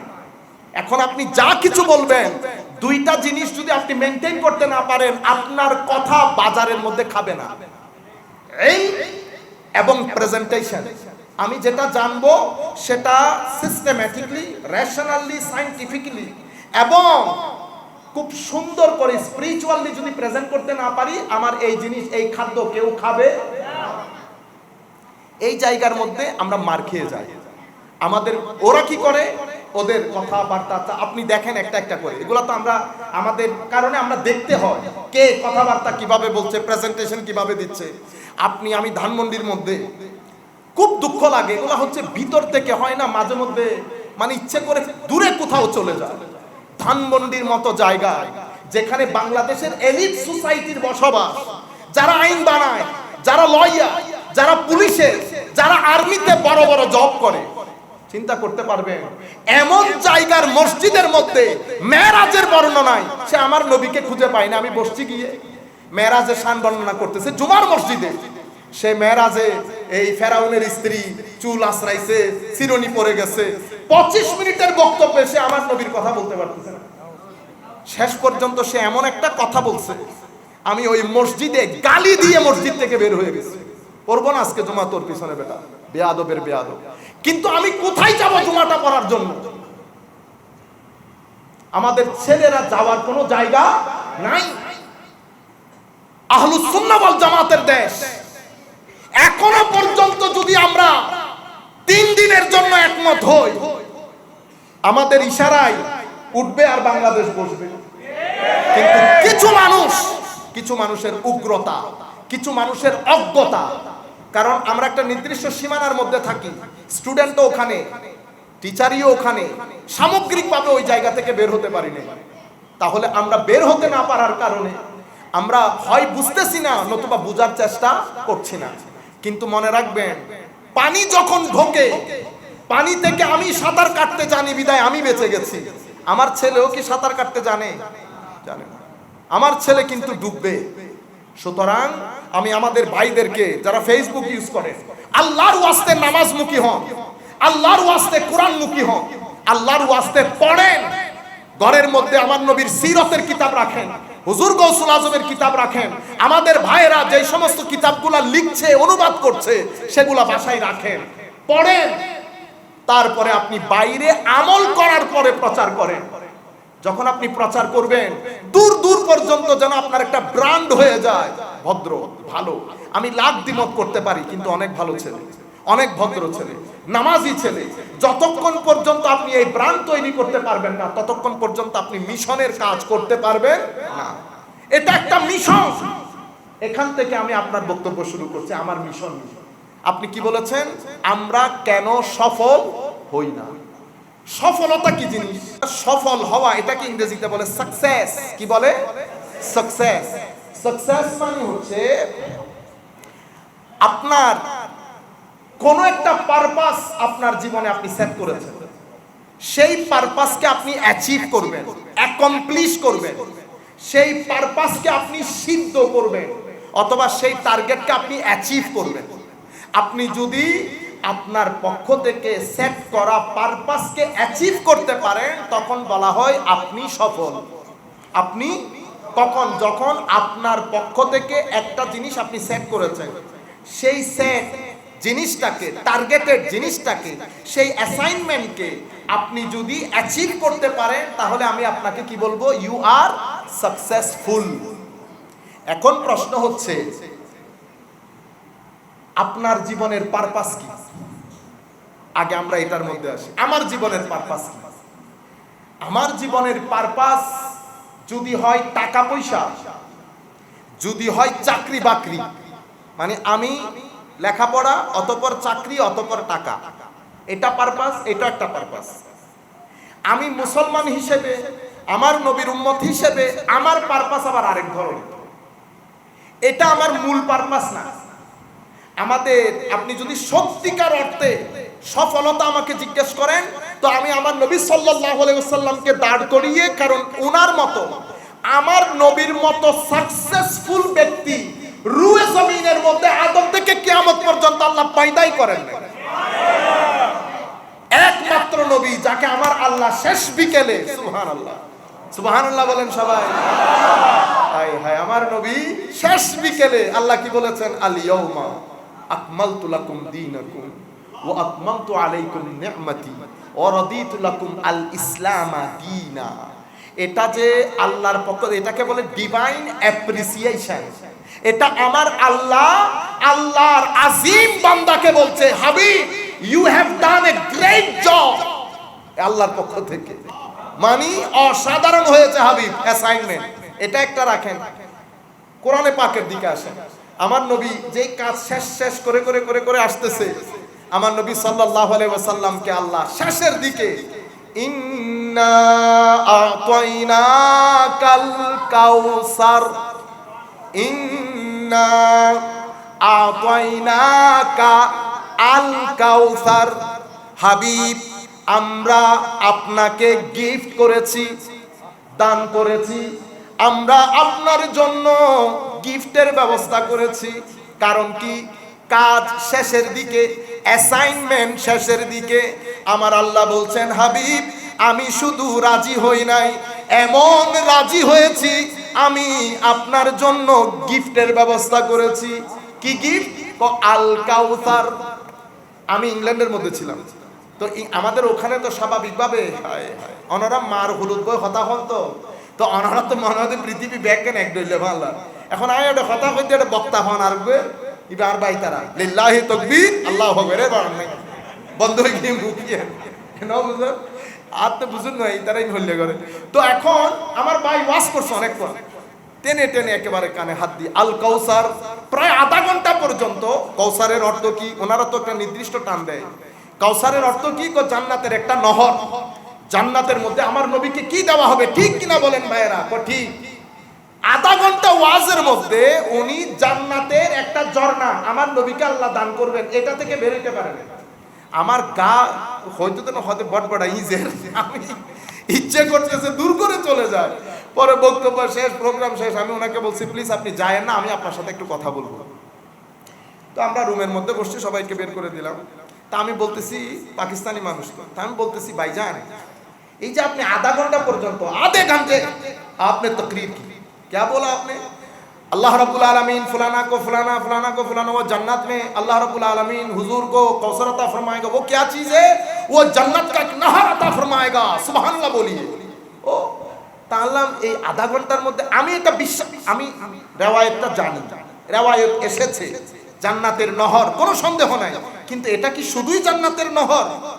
কোন রিওয়ায়াত মে তো ऐसा ही মানে কি রিওয়ায়াত মে আয়া, রিওয়ায়াতে আসছে আমিও জানি, কিন্তু আমি আপনাকে জিজ্ঞেস করছি শুধু কি রিওয়ায়াতে এটা আসছে? এখন আমি আপনাকে একটা প্রশ্ন করে এটার উত্তর দেন। কি প্রশ্ন? আল্লাহ সূরা রহমানের মধ্যে আল্লাহ বলেছেন ওয়ালিমান খাফা মাকামা রব্বি জান্নাতান, যেই ব্যক্তি আমার নবীর গোলামের মধ্যে যারা আল্লাহকে ভয় করবে তাদের জন্য আল্লাহ দুই জান্নাতের ব্যবস্থা করেছেন। কয় জান্নাত? তো আমার নবীর গোলামের মধ্যে যারা আল্লাহকে ভয় করে তাদের জন্য জান্নাত দুইটা, আর আমার নবীর জন্য জান্নাতও নাই, শুধু একটা নহর। ওরে আপনি আর বেরোতে পারলেন না, তো তাইলে কি হবে? আল্লাহ তাইলে আগামী পরশু আসবেন, তারপর আমি আপনাকে বলবো কাউসার কি। আরে ভাই কাউসার তো আমার আল্লাহ সূরা দুহা থেকে হয়ে হয়ে আসতেছে। সূরা দুহার মধ্যে আল্লাহ বলেন নাই ওয়াদুহা, হাবিব ওহির বোঝ এবং ওহির প্রচার প্রসার এটা এত ভারী, আমি কোরআনে পাক যদি পাহাড়ের উপর রাখতাম পাহাড় নিমিষে ধ্বংস হয়ে যেত। সেই কোরআনকে আমার নবী কলবের মধ্যে হজম করে ফেলেছে। এবার কলবে মুহাম্মাদির সেবাত এবং ইস্তেকামত, কলবে মুহাম্মাদিকে আল্লাহ কিভাবে ডিজাইন করেছেন, যেই কারণে আমার নবীর নামই দিয়েছেন আল্লাহ মুহাম্মদ, যিনি ফেরেশতার মধ্যে মুহাম্মদ, যার প্রশংসা ফেরেশতা করে, জিন করে, ইনসান করে, কুল কায়নাত করে। যত সৃষ্টি আমার আল্লাহর ইবাদত করে, তত সৃষ্টি আমার নবীকে দেখলে সালাম আরজ করে। অহুদ বলেন জড় পদার্থ আমার নবীকে দেখলে সালাম দেয়, পাথর সালাম দেয়, গাছ সালাম দেয়। যেখানে আমার নবী যায়, যারা সুবহানাল্লাহ পড়ে তারা আবার নবীকে সালামও করে। এমন নবী ওয়াদুহা, হাবিব ওহির ভার আর কত নিবে? ওয়াল্লাহি এবার কিছুদিন ওহি বন্ধ রাখি। দিনের বেলা তো মানুষ কাজ করে, রাতের বেলা মানুষ আরাম করে। ওয়াল্লাহি হাবিব এবার কিছুদিন ওহি বন্ধ রাখি, মানে আপনি কিছুদিন রেস্ট করেন। মা ওয়াদাআকা রাব্বুকা ওয়া মা ক্বালা, আপনাকে কে বলেছে আপনার রব আপনাকে ছেড়ে দিয়েছে? আমি তো কিছুদিন ওহি বন্ধ রেখে আপনাকে রিল্যাক্স করাচ্ছি। কুরবান যায় ইমাম রাজির উপর, দোয়া করি আল্লাহ আমাদের ইমাম রাজিকে আলা বুলন্দ দরজা দান করুন। ওয়াদুহা ওয়াল লাইলের সমস্ত জটিলতা ইমাম রাজি খতম করে দিয়েছে। মা ওয়াদাআকা রাব্বুকা ওয়া মা ক্বালা ওয়ালাল আখিরাতু খায়রুল লাকা মিনাল উলা। হাবিব প্রত্যেক সপ্তাহের সোমবার আপনার জীবনের রবিবারের চেয়ে উত্তম হবে। ওয়ালা সাউফা ইউতিকা রাব্বুকা ইউতিকা আতা, অনতিবিলম্বে এমন ভাবে দেবে আপনি না হেসে পারবেন না। এই আতা থেকে আবার ইন্না আতাইনাকা আল কাউসার, আমি আপনি যেদিকে তাকাবেন, আমি সমুদ্র বয়ে দিয়েছি নিয়ামতে। উম্মতের দিকে তাকান, সমুদ্র। আপনারকে আমি যেই কিতাব দিয়েছি, কিতাবের জগতের মধ্যে বেমেসাজ, উম্মতের মধ্যে আপনি বেমেসাজ। আপনার তালিমাতের ক্ষেত্রে, সুন্নতের ক্ষেত্রে যেদিকে আপনি তাকাবেন, আপনি দেখবেন আমি আপনাকে যে নিয়ামত দিয়েছি ইনকম্পারেবল। আর রয়ে গেছে সন্তান সন্ততি, হাবিব ফাতেমাতুজ জাহরা রাদিয়াল্লাহু তাআলা আনহার মাধ্যমে কুল কায়নাতের মধ্যে আলে বাইত রাসূলকে ছড়িয়ে দিয়েছি। আপনি যেই কোনো জ্ঞানের প্ল্যাটফর্মে দেখেন, অবদান আলে বাইত রাসূলের। মহিউদ্দিন বলেন, মঈনুদ্দিন বলেন, শিহাবুদ্দিন বলেন, সবকে আলে বাইতে রাসূল। বাংলার জমিনে অসামান্য খেদমত আঞ্জাম করেছে জামিয়া। আজকে শুধু কিছুক্ষণের জন্য আপনি চিন্তা করেন জামিয়া নাই, জামিয়া নাই। আমি আপনাদেরকে বিনয়ের সাথে অনুরোধ করব, আপনারা যেই যেই দরবারের হন না কেন, মনে রাখবেন আমরা সবাই মিলে এক পরিবার, সবাই মিলে এক পরিবার। এই পরিবারের মধ্যে যেই ছেলের অবদান বেশি, সেই ছেলেকে আপনারা অ্যাপ্রিসিয়েট করতে হবে। সবার সমান অবদান কখনো হয় না। আজকে আপনি ইমাম বলেন, মুয়াজ্জিন বলেন, খতিব বলেন, পুরো বাংলার জমিনে বাংলা ভাষাভাষীর কাছে দ্বীন ইসলাম, আশকে রাসূল, আদবে রাসূল, হুব্বে মুস্তাফার আওয়াজ বুলন্দ হচ্ছে কাদের মাধ্যমে? জামিয়ার মাধ্যমে। হাত কার? আলে বাইতে রাসূলের। আলে বাইতে যেখানেই যাবেন, আমি বললাম না বাগদাদে আমার নবীর খিজির মহিউদ্দিন বলেন, আর সানজারের মঈনুদ্দিন বলেন, আর ওখানে রাশিয়ার বাহাউদ্দিন বলেন, সবাই আলে বাইতে রাসূল। ইন্না আতাইনা কা আল কাউসার, এটা আমার নবী সাল্লাল্লাহু আলাইহি। তো আমি আপনাদেরকে বলছি, রুয়ে জমিনের মধ্যে আমার নবীর মতো আপনি শেষে অ্যাপ্রিসিয়েট কেমনে করবে দেখেন। ইন্না আতাইনাও শেষ, এখন কি বলছে? ইজা জাআ নাসরুল্লাহি ওয়াল ফাতহ ওয়া রাআইতান নাসা ইয়াদখুলুনা ফি দীনিল্লাহি আফওয়াজা। হাবিব অ্যাসাইনমেন্ট খতম। এবার 23 বছরের ঘাম জড়ানো রাত আর দুপুর আমার নবী। 10 বছরের মাদানী জিন্দেগির মধ্যে 80টার মতো ছোট বড় যুদ্ধ হয়। আমার নবী ঘরে থাকতে পারে না।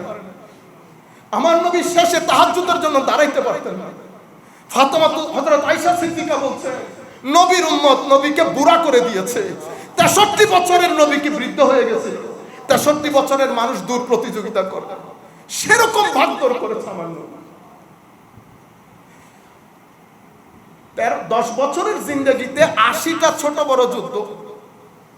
আপনি মাসে আমার মনে একটা করে যুদ্ধ করছেন। এই এসেছে এই গেছে, এই এসেছে এই গেছে, তবুও শুধু উম্মত উম্মত উম্মত। আর উম্মত এখানে এসে দাওয়াত করে করবে। উম্মত এখন ওয়াজের ব্যবসা হয়ে যাবে। এই নবী সাল্লাল্লাহু শেষ পর্যন্ত আমার আল্লাহ কিভাবে দয়া করতেছে দেখেন। হাবিব ইজা জাআ নাসরুল্লাহি ওয়াল ফাতহ, আল্লাহর সাহায্য এবং বিজয় আসবে একসাথে। ওয়া রাআইতান নাসা, হাবিব মন খারাপ করবেন না, আপনি চোখে দেখে আপনার অন্তর খুশি হয়ে যাবে। আপনি দেখবেন দলে দলে মানুষ ইসলামের মধ্যে ঝুঁকে পড়েছে। এই ইসলাম যেটা মক্কার জমিন থেকে বের হয়েছিল, সেই ইসলাম কিছুদিন যেতে না যেতে ফ্রান্সের বুকে ঢুকে গেছে, আস্তে আস্তে সিন্ধের মধ্যে চলে এসেছে। আল্লামা ইকবাল বলছেন, হায় হায় मीरे अरब को आई ठंडी हवा जहां से मेरा वतन वहां है मेरा वतन।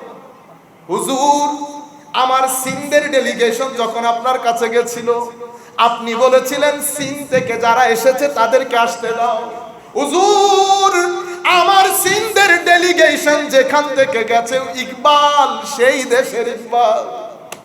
এমন আশিক রাসূল, এমন ইশক, এমন মহব্বত জীবনে মদিনা শরীফ যায় না। মানুষ জিজ্ঞেস করতো, হুজুর আপনার কবিতা পড়ে মানুষ ইশকে রাসূল শিখেছে, আপনি কখনো মদিনা শরীফ গেলেন না। মদিনা শরীফ গিয়ে আমি আল্লাহর নবীর দরবারে দাঁড়ানোর মতো চেহারা নাই। যদি জিজ্ঞেস করে ইকবাল আমার ডেডিকেশন, আমার আলে বাইতের ডেডিকেশন, তাদের এই স্যাক্রিফাইস। ইকবাল তুমি আমার দিনের জন্য কি করলা আমি জবাব দিতে পারবো না। আমার ভাইরা, এত বড় বড় আশিক ছিল। হযরতে আব্দুর রহমান জামি রাদিয়াল্লাহু তাআলা আনহু যখন মদিনা শরীফ যাচ্ছেন, হায় হায়, আমার নবী মদিনার গভর্নরকে বললেন, কালকে এই আকৃতির এক ভদ্রলোক আমার এখানে আসবে, তুমি তাকে আমার মদিনার বাউন্ডারিতে ঢুকতে দিও না। একদিন, 2 দিন, 3 দিন, 3 দিনের পরে উনি বারগায়ে রিসালাতে আরজ করলেন, ইয়া রাসূলুল্লাহ, আমি প্রতিবন্ধকতা সৃষ্টি করলাম, কিন্তু আমি যেই আশক মহব্বত দেখলাম আমার তো ভিতর বাহির হয়ে যাওয়ার জোগাড়। আমার নবী বললেন, শোনো, আমি যদি তাকে ইজাজত দিয়ে দেই, সেই যদি আমার মাজারে এসে আমাকে সালাম দেয়, আমি সালামের জবাব না দিয়ে পারবো না। আমি দুনিয়ার রুল, দুনিয়ার কানুন খতম করে দিতে পারবো না। আমার ভাইরা, আমার নবী সেদিনও জিন্দা ছিলেন, আজকেও জিন্দা। সেদিনের জিন্দেগি এক ধরনের ছিল, আজকের জিন্দেগি আরেক ধরনের। সেই দিন সবাই ফুয়ুজাত পাইতো, আজকে সবাই পাই না।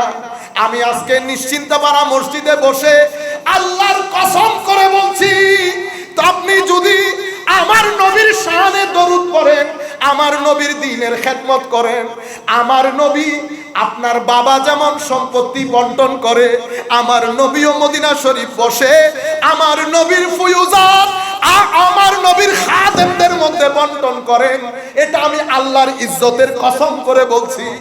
যাকে আমার নবী ফুয়ুজাত দিবেন, কুল কায়নাত যদি তার বিরুদ্ধে দাঁড়িয়ে যায়, আল্লাহর ইজ্জতের কসম করে বলছি, একটা পশমও ছিঁড়তে পারবে না, একটা মানুষও তার থেকে উঠাইতে পারবে না। সেই ফলাদের মতো সামনে যাবে, বন্যার পানির মতো সামনে যাবে। সমস্ত প্রকার বিয়াদবে রাসূল, গুস্তাখ রাসূল, গুস্তাখে আলে বাইত, গুস্তাখে সাহাবায়ে কেরামের শির ভেঙে ভেঙে সামনের দিকে যেতে থাকবে। আমার ভাইরা, ইমাম তাফতাজানির কিতাব আমরা পড়ি, কুল কায়নাতের মধ্যে পড়ানো হয়। ইমাম তাফতাজানি ভালো ছাত্র ছিলেন না, কিন্তু অনেক অধ্যবসায়ী ছিলেন। আমার নবীর দরবারে সালাত সালাম আরজ করতেন। একদিন ইমাম ইদ্দুদ্দিন ইজি রাদিয়াল্লাহু তাআলা আনহু, উনি উস্তাদ ছিলেন, বের হলেন। তারা একটু পরে, আমরা লাঞ্চের জন্য ব্রেক নেই না, ব্রেকের জন্য বের হচ্ছে। হযরতে ইমাম তাফতাজানি পড়ছেন, মন অনেক খারাপ, কিতাব বুঝে আসে না।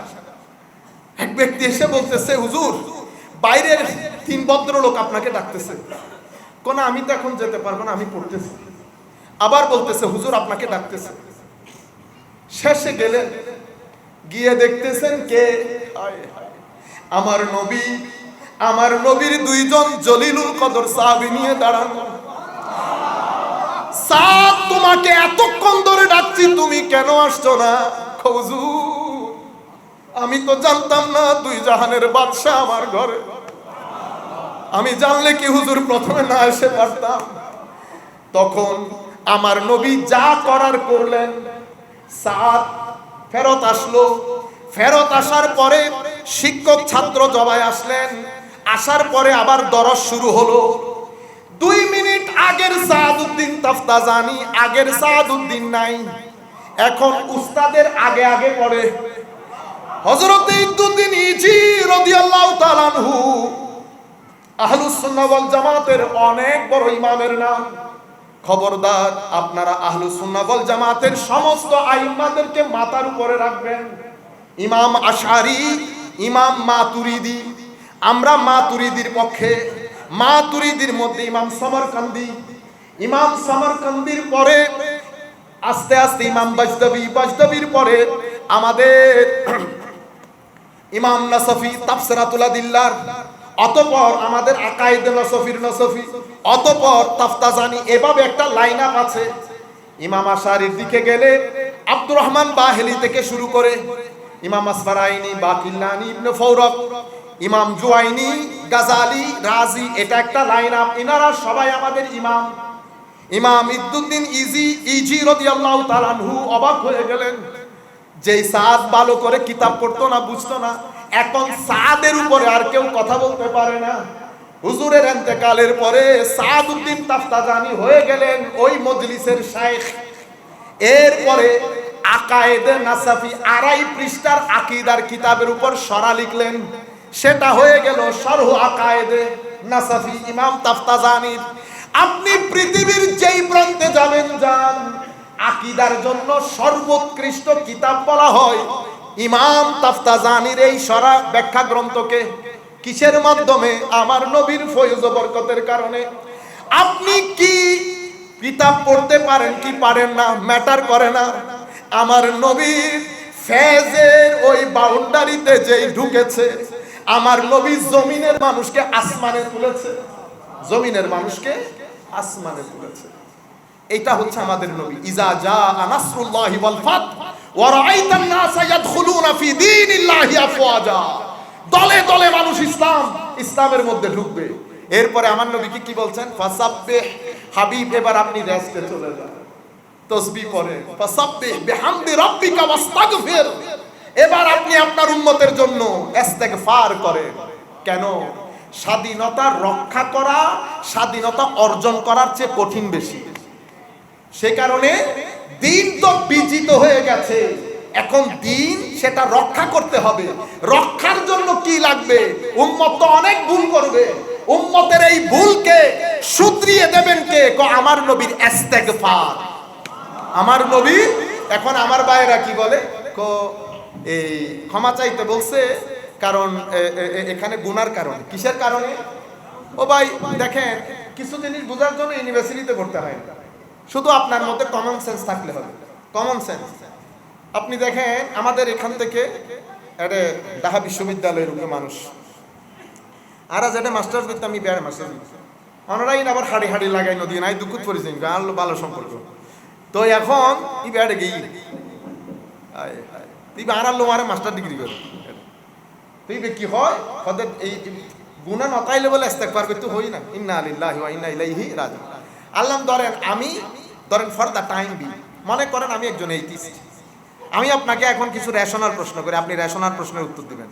ইজা জা নাসরুল্লাহ, এবার অর্থ কি? এবার অর্থ যদি আল্লাহর সাহায্য সহযোগিতা আইবু, বিজয় আইবু, ঠিক আছে না?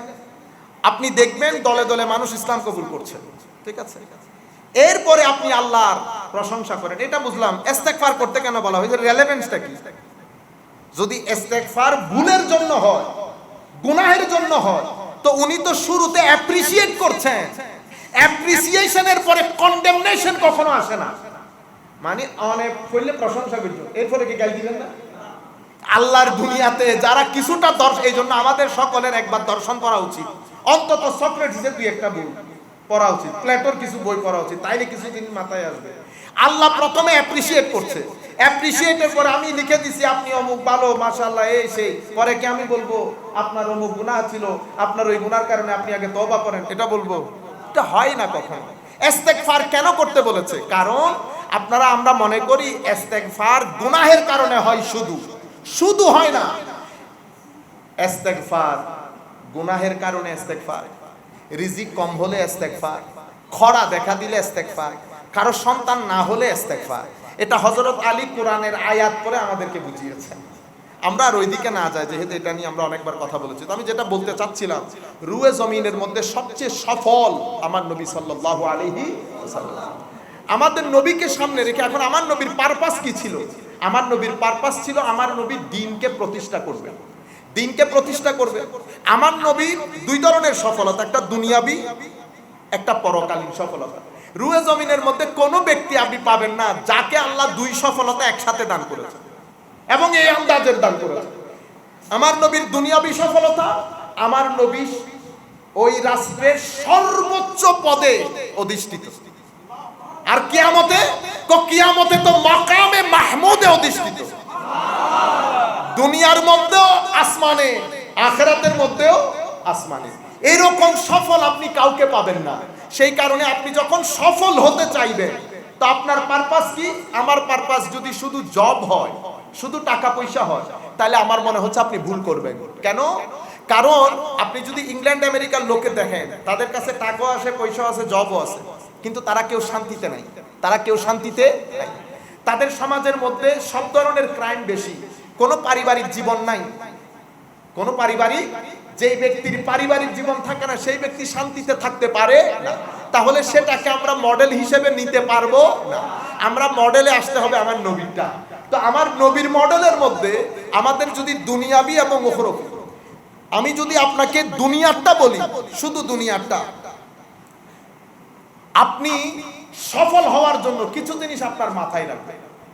প্রথম বিষয় যেটা যেটা আমাদেরকে হুজুর গৌসুল আজম শিখিয়েছেন, উনি আমাদের জন্য মডেল, অ্যামেজিং মডেল। দুনিয়ার ক্ষেত্রেও মডেল, আখিরাতের ক্ষেত্রেও মডেল।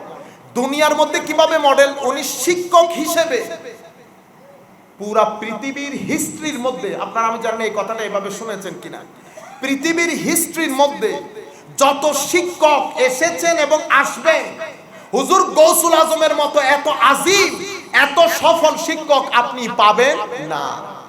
উনি এমন একজন শিক্ষক, যখন উনি বাগদাদের জমিনে শিক্ষকতা করতেন, ওনার মজলিসের মধ্যে ৭০,০০০ লোক, ইমাম ইবনে হাজার আসকালানী রাদিয়াল্লাহু তাআলা আনহুর ভাষ্য মতে ৭০,০০০ প্রফেসর, ডক্টরেট, তখনকার যুগ অনুযায়ী ইমাম ইবনে জৌজির মতো ইমাম ওনার মজলিসের মধ্যে ছাত্র হিসেবে বসে থাকতেন। ওনার মজলিসের মধ্যে উনি প্রায় ১৩টা বিষয় পড়াতেন, ১৩টা বিষয়। সেই বিষয়গুলোর মধ্যে উনি পুরা বিশ্ব থেকে, কারণ বাগদাদ তখন সেন্টার অফ সিভিলাইজেশন, আজকে যেমন হার্ভার্ড, অক্সফোর্ড, ক্যামব্রিজ, তখনকার যুগে বাগদাদ সেন্টার অফ সিভিলাইজেশন। সবাই মিলে হুজুর গৌসুল আজমের দরসের মধ্যে যত লোক বসতো, ৭০,০০০ স্টুডেন্ট এখনো ক্যামব্রিজের মধ্যেও নেই। ৭০,০০০ স্টুডেন্ট ক্যামব্রিজের মধ্যেও নাই, ৭০,০০০ স্টুডেন্ট আপনি হার্ভার্ডের মধ্যেও নাই। কিন্তু হুজুর গৌসুল আজমের ওই কোন প্যান্ডেল শামিয়ানা ছাড়া ৭০,০০০ বড় মাঝারি রকমের ইমাম, তখনকার যুগের এক্সপার্ট গুলা বসতেন। হুজুর গৌসুল আজম, আজীব বিষয় আপনি দেখেন, দুই ধরনের লোক তৈরি করেছেন। এক ধরনের লোক দুনিয়া পরিচালনা করার জন্য, আরেক ধরনের লোক আখিরাতের, অর্থাৎ আমার নবীর ওই যে নববী নূর, এই নূরকে বন্টন করার জন্য হুজুর গৌসুল আজম আলাদা একটা দার্সের ব্যবস্থা করেছেন, সিনা তৈরি করার জন্য। কি তৈরি করার জন্য? কলব তৈরি করার জন্য, যেখানে বসে আল্লাহর ওলি হতো। এবং যখন হযরতে সালাহউদ্দিন আইয়ুবী রাহমাতুল্লাহি আলাইহি, উনি যখন কুদস আক্রমণ করে মুসলমানদের জন্য উদ্ধার করে, ঐতিহাসিকরা সবাই বলেছে এই কথা যে হযরত সালাহউদ্দিন আইয়ুবীর সৈন্যবাহিনীর অসংখ্য সৈন্য হুজুর গৌসুল আজমের ফেস প্রাপ্ত ছিল। এবং ওনার যিনি চিফ অ্যাডভাইজার ছিলেন, উনি হুজুর গৌসুল আজমের শেষ বয়সের খলিফা ছিলেন, শেষ বয়সের খলিফা ছিলেন ইবনে কুদামা আল মাকদিসি রাদিয়াল্লাহু তাআলা আনহু। হুজুর গৌসুল আজম এত আজিম শিক্ষক, উনি দুনিয়াতেও কেমন শিক্ষক দেখেন, আজকের দিন পর্যন্ত পৃথিবীর যেই প্রান্তে যাবেন যান, প্রত্যেক মাসে উম্মত যাকে স্মরণ করে, এবং এভাবে প্রত্যেক বছর পৃথিবী যাকে স্মরণ করে শিক্ষক হিসেবে, আজকেও যদি আপনি কোনো জাতিকে সভ্য করতে চান, সুশীল করতে চান, হুজুর গৌসুল আজমের শিক্ষার কোনো বিকল্প নাই।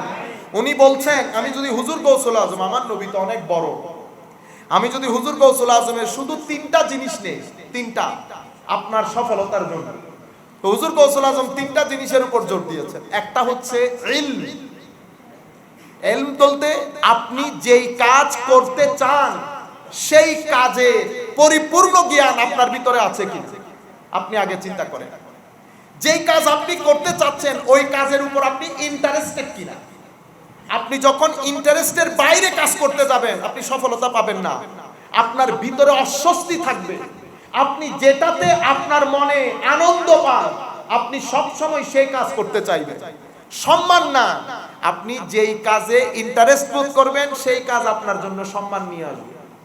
আপনি যেটাতে ইন্টারেস্ট বোধ করেন না, সেটা করতে গেলে উল্টা রিঅ্যাকশন হবে, উল্টা রিঅ্যাকশন। সুতরাং আগে আপনি নিজেকে নিজে জানেন, বুঝেন আপনি কি চান, যেটা উপর আপনি ইন্টারেস্টেড সেই কাজের জন্য আপনি জ্ঞান অর্জন করেন। আমার নবীর ইন্টারেস্ট ছিল দ্বীনকে প্রতিষ্ঠা করা, আল্লাহ রাব্বুল আলামিনের তালিমাতকে জমিনে বাস্তবায়ন করা। আমার নবী সেভাবে নিজেকে প্রতিষ্ঠিত করেছে। প্রথম 40 বছর আমার নবী নিজের ব্র্যান্ড তৈরি করে ফেলেছে, আল আমিন উপাধিতে ভূষিত হয়েছে। কেন? কারণ উনি যদি কোন রকম দুষ্ত্রুটি, হায় হায়, 40 বছরের মধ্যে 1 সেকেন্ডের জীবনে যদি আমার নবীর একটা ব্ল্যাক স্পট থাকতো, আপনারা কি মনে করেন কুরাইশরা চুপ করে বসে থাকতো? তারা ওই আর এটা হয়তো না হয়তো বিসেরি বিসেরি চাই, বিসেরি বিসেরি চাই মানে বুঝছেন না, এরা বসে এরা কুরে কুরে দেখেছে আমার নবীর কোনো দোষ বের করতে পারে কিনা। পাগল হয়ে গেছে।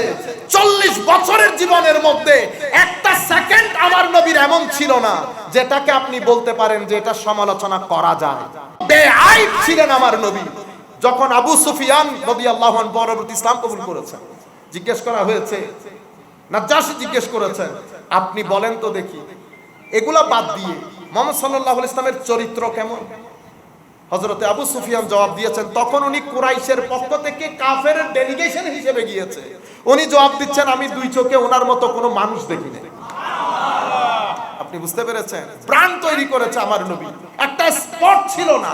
আজীব লাগে কি, ও আমি যদি কোরআন শরীফের একটা ভুল বলি এখানে, ওনারা আরে বাইরেতে দিবেন না, তুই বাইরেতে দিবেন না। কোরআন শরীফের জের জবরের ভুল হইলে আপনার এশকের মধ্যে আগুন ধরে যায়। আর আপনি আমার নবীর শানে লাখ কথা বলে আপনি শাইখুল হাদিস রয়ে গেছেন। কি হাদিস? শাইখুল হাদিস। কোন ভিতর থেকে কোন ধরনের, আপনার ভিতর থেকে কোন ধরনের খারাপ লাগে না। আপনারা বুঝতে পেরেছেন? আমি আপনাদেরকে যে জিনিসটা বোঝাতে চাচ্ছি, ভিতর থেকে যেটার জন্য ইন্টারেস্ট ফিল করবেন সেটার জন্য নিজেকে তৈরি করেন। এবং দ্বিতীয় যে বিষয়, এই যেটার মধ্যে আপনি ইন্টারেস্ট ফিল করবেন, দেখবেন আপনার দিন চলে যাবে, রাত চলে যাবে, আপনার মাথায় খবর থাকবে না আপনি কোন দিক দিয়ে দিন অতিবাহিত করছেন। আপনার ভিতরে একটা খাস মহব্বত থাকবে, ওইটা আপনি ঘুমাইতে পারবেন না, দেখবেন সকালে উঠে দৌড় দিচ্ছেন ওইটা। তো মনে রাখবেন ওইটার জন্য আল্লাহ আপনাকে সৃষ্টি করেছেন, আপনি ওইটাতেই সময় দেন। যখন ওইটাতে সময় দিবেন, আপনার যখন ইন্টারেস্ট বেড়ে যাবে, মনে রাখবেন ওখানে লাভ হচ্ছে কি ক্ষতি হচ্ছে আপনি এটাকে ম্যাটার করবেন। আপনি দেখবেন যে সামনের দিকে যাচ্ছে, মানুষ বলবি ফল নিয়ে কোনো এত ক্ষতি হয় না, ক্ষতি না, সামনের দিকে যান। আমার কাজ ইটগুলা তুলে দেখা, কোন ইটের নিচে পানি আছে আমি জানি না, সেই কারণে আমার আল্লাহ কি বলেছেন, সুন্নতে ইলাহি ওয়াল্লাযিনা জাহাদু ফিনা লানাহদিয়ান্নাহুম সুবুলানা। সুবুল সাবিলের বহু বছর, নাও বহু বছর, দুই বহু বছর, মুজাব মুজাবিলে বাংলাতে কেমনে বলবো জানি না, মুজাব মুজাবিলে হয়েছে, দুইটাই বহু বছর। মানে কম্প্রিহেনশন আছে। অর্থাৎ আপনি যখন কোনো কিছুর জন্য আল্লাহর দরবারে চেষ্টা প্রচেষ্টা জারি রাখবেন, আল্লাহ আপনার জন্য সকল রাস্তা উন্মোচন করে দেবে। কিন্তু আমাদের কি নাই? আমাদের ধৈর্য নাই। এই ক্ষেত্রে কয়েকটা জিনিস আপনার জীবনে খুবই ইম্পর্টেন্ট, একটা এল, একটা সেলফ, আর যদি আমি আমার নবীর ওই দিক থেকে বলি, 3-4টা জিনিস যদি আপনি আপনার জীবনের অলংকার বানাইতে পারেন, আপনি যে কোনো পর্যায়ে সফলতা পাবেন। সেটা কি? একটা জিনিস হচ্ছে ইলম, আপনি যেটা করবেন সেটা জানা, সততা। এটা এমন একটা বড় অস্ত্র, আপনি আপনার বিজ্ঞানাগারের মধ্যে একটু মানুষকে টাকা পয়সা দিয়ে অ্যাটম বোমা বানাইতে পারবেন, আপনি সততার অস্ত্র অ্যাটমের চেয়েও ভারী বেশি। সততার অস্ত্র অ্যাটমের চেয়েও ভারী বেশি। আমরা সমস্যা হচ্ছে সোসাইটির কারণে আমরা খুব দ্রুত নিজের প্রিন্সিপাল নষ্ট করে ফেলি। যেই ছেলেটা সততা নষ্ট করে দিয়েছে সে বরবাদ করে দিয়েছে। আমাদের সফল না হওয়ার পেছনের কারণ one of the main factors, এবং আপনি মনে করতে পারেন মোস্ট ইম্প্যাক্টিভ ইনফ্লুয়েন্সিং ফ্যাক্টর হচ্ছে আমরা সৎ না, আমার কাজে আমি সৎ না। সৎ এর পরবর্তীতে হচ্ছে ধারাবাহিকভাবে চেষ্টা প্রচেষ্টা, কিসের সাথে? একনিষ্ঠতার সাথে। আপনি যখন, এটাকে আমরা সুলুক এবং তাসাউফের মধ্যে মুজাহাদা, আপনি চেষ্টা প্রচেষ্টা করে যাওয়া, এফোর্ট দিয়ে যাওয়া। তবে এফোর্ট মানে কি? এফোর্ট মানে নোয়াখালী হইলো এদিকে, আপনি এদিকে এফোর্ট দিলে হবে না, আপনাকে এফোর্ট এদিকে দিতে হবে। বুঝতে পেরেছেন? আপনি এদিকে যেতে থাকে, মনে রাখবেন আপনি যখন সামনের দিকে যেতে থাকবেন, বন্ধু কি বলছে এটা বাদ দেন, নিজের রুহের আওয়াজ শোনার চেষ্টা করেন। রু কি বলে? আমরা কি করি, যখন একেবারে পজিশন মানে আর একটু হাত দিলে সামনে ফল পেয়ে যাবেন, শয়তান তো কন্টিনিউয়াস ওয়াসওয়াসা দিতে থাকে, ওয়াসওয়াসা দিতে থাকে।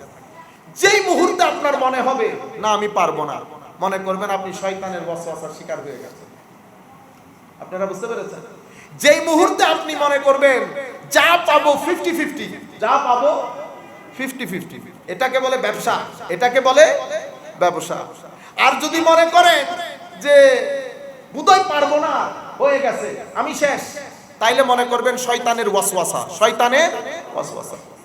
আচ্ছা, পাইলে বিসমিল্লাহ করে 70% আমি নিয়ে নেব, 30% ওরে দিয়ে দেবো, এটা বলে মুনাফিকি। কি বলে? মুনাফিক। রুহের আওয়াজ কোনটা? রুহের আওয়াজ হচ্ছে তুই আগে ওর চিন্তা কর, এরপরে তোর চিন্তা করিস। এটা রুহের চিন্তা। রুহ এইভাবে কেন চিন্তা করে? কারণ রুহ বারেগাহি ইলাহির মধ্যে থাকে। উনি রুহ জানে কোনটার মধ্যে আপনার সফলতা বেশি। আপনি যখন মানুষের চিন্তা করবেন, আমার আল্লাহ আগে আপনার ঘর পুরাবে, এরপরে মানুষকে দেবে। আমার আল্লাহ আগে আপনার ঘর পুরাবে, এরপরে মানুষকে দেবে। এবং আপনি যেই কাজের মধ্যে আপনি ইন্টারেস্টেড ফিল করবেন, আপনি যখন এই আন্দাজে চেষ্টা করবেন, এই কাজ আপনাকে আইডেন্টিটি দেবে। এই কাজ আপনাকে আইডেন্টিটি দেবে, ইজ্জত দেবে, সম্মান দেবে। আপনি কখনো ওই কাজের মধ্যে বোর হবেন না। যারা ওয়াজ তাকরীর করে আপনারা দেখেন না, উলামা ইকরাম আর জালাল শাহ হুজুর একবারে শেষ বয়স হচ্ছে। নবী শাহ হুজুরের চিহ্ন চিহ্ন না, নবী শাহ হুজুরের বয়স হই, বুড়ো বয়সের মধ্যে টান দিতে দি বইনুন না, নমি দানম করে টান মাইজে দইনুন না, ইবে বুড়ো বয়সের টানার মতো লাগে না? হ্যাঁ, যত বুড়ো হই তত গলায় জোয়ান হই। আমাকে একজনে বলতেছে, ওয়াই তারা বুড়া খালে এত ঘুরে ঘুরে কেন? যেই বয়সে আপনি ঘরের বর্গর থেকে পিছনের ঘরে যাইতে পারেন না, সেই বয়সের মধ্যে উনারা কখনো সিলেট, কখনো রাজশাহী, কখনো খুলনা। কেন? কারণ উনি বুঝতে পেরেছেন এটাই উনার ইন্টারেস্ট। যখন আপনি ইন্টারেস্টেড, এটার মধ্যে আপনার আইডেন্টিটি, এটার মধ্যে আপনি সম্মান, এটা কখনো আপনাকে বোর করবে না। হুজুর কোনদিন হই না ওয়াজিয়ে খুলনা বহুত দূরে যাইতে না, শরীরে নকুলের হই না। আপনারা কিন্তু বলেন, আপনারা মেয়ে শ্বশুর বাড়িতে পর্যন্ত যান না, ঠিক না? 12টা বেজে গেছে, অনেক লম্বা রাত হয়ে গেছে। তো আমি আপনাদেরকে বলতে চাচ্ছি, এটার মধ্যে আপনার আইডেন্টিটি। আরেকটা জিনিস মনে রাখবেন, প্রত্যেক ব্যক্তির ভিতরে আমার আল্লাহ এক অসীম শক্তি আল্লাহ দান করেছেন, অসীম শক্তি। সেই শক্তিকে ব্যবহার করে আমরা অন্যদিকে চলে যাই। আরেকটা জিনিস যেটা আমাদের ছেলেদেরকে খেয়ে ফেলে, সেটা হচ্ছে টাইম পাস। বস, আপনি কখনো এখানে, কখনো ফেসবুকে না, নিজেকে কখনো অলস সময় পার করতে দেবেন না। ইন্টারমিডিয়েট শেষ করেছেন, ইংরেজি শিখেন, কোরআনে পাক শিখেন, আরবি পারলে আরবি শিখেন, মসজিদের ইমাম খতিবের সাথে কথা বলে স্পেশাল ক্লাস করান। 500 টাকা মোবাইলের মধ্যে খরচ করেন না। এই 500 টাকা মাসে 10 জনে মিলে 5000 টাকা হয় না? দিলে অসুবিধা আছে? দিলে অসুবিধা আছে? হুজুরটি বেশি সুকুত পাই মনে হয় না। টাকা দেন, ওনাদেরও ভালো লাগবে আপনাদেরকে শিখাইতে। কিন্তু আপনি টাইম পাসের নামে এখানে মুড়ে মুড়ে যখন বসবেন, আপনি কখনো সফল হতে পারবেন না। যেই ছেলে, যেই জাতি সময় নষ্ট করে, সেই জাতি, সেই ছেলে কখনো সফলতার আসনে আসীন হতে পারে না। তুমুল আপনার মুজাহাদা, এফোর্ট লাগে, পরিশ্রমী। সেই কারণে আমাদেরকে আমাদের পূর্ববর্তী কবিরা কত সুন্দর করে বলেছেন না, পরিশ্রমে আনে ধন, পুণ্য আনে সুখ। আপনি যতই পরিশ্রম করবেন, ততই আপনার জীবনে সফলতা আসবে। আপনি নিজে চিন্তা করে দেখেন, আপনি কি করতে চান, কি করবেন। আপনি এই যে আজকে, কালকে, পরশু যেই সমস্ত ছেলেরা সময় নষ্ট করে দেন, আপনার চাকরির বয়স হয়ে গেছে 10 বছর, আপনি লস করেছেন 10 বছর, আপনি মনে করতেছেন অনেক কিছু না। আপনি আপনার পায়ে যে কুড়াল মেরেছেন, সেই ব্যথা এখন অনুভব করতেছেন না। কিছুদিন, 5 দিন, 5 বছর পরে যেই ব্যথা হবে, আপনি ক্যান্সারের চেয়ে ভয়াবহ হবে ওই ব্যথা। যারা সময় নষ্ট করে, তো সময় তালোয়ারের মতো, হয় কেটে দেবেন নতুবা কাটানি খাবেন, দুইটা থেকে একটা। হয় কেটে দেবেন নতুবা কাটানি খাবেন। সম্মানিত উপস্থিতি, আমাদের সামনে আমার নবীর মডেল। সেই কারণে আমি আপনাদেরকে বলেছি, 10 বছরের মধ্যে 80টা ছোট বড় যুদ্ধ। আমার নবী দুনিয়ার ক্ষেত্রেও সফল, আমার নবী আখিরাতের ক্ষেত্রে তো সফল না। আমার সফলতার চাবি নবীর হাতে।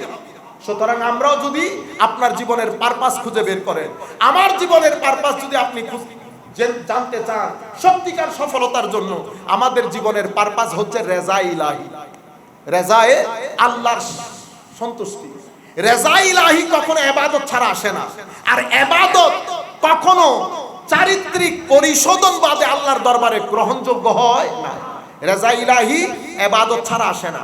ইবাদত তাসকিয়া তথা আত্মিক রুহানি পরিশোধন বাদে আসে না। আমাদের সফলতা কোথায়? আমাদের সফলতা আমি চারিত্রিক পরিশোধন করব, সৎ থাকব, একনিষ্ঠ থাকব, আমার যে ইন্টারেস্টেড কাজ সেটার দিকে এগিয়ে যাব, আমি একটার পর একটা রাস্তা অতিক্রম করব, ইট তুলতে থাকবো, এই বিশ্বাস রেখে কোনো না কোনো ঘাটে আমার আল্লাহ আমার জন্য পানির ব্যবস্থা করবে। কিভাবে? আখেরি।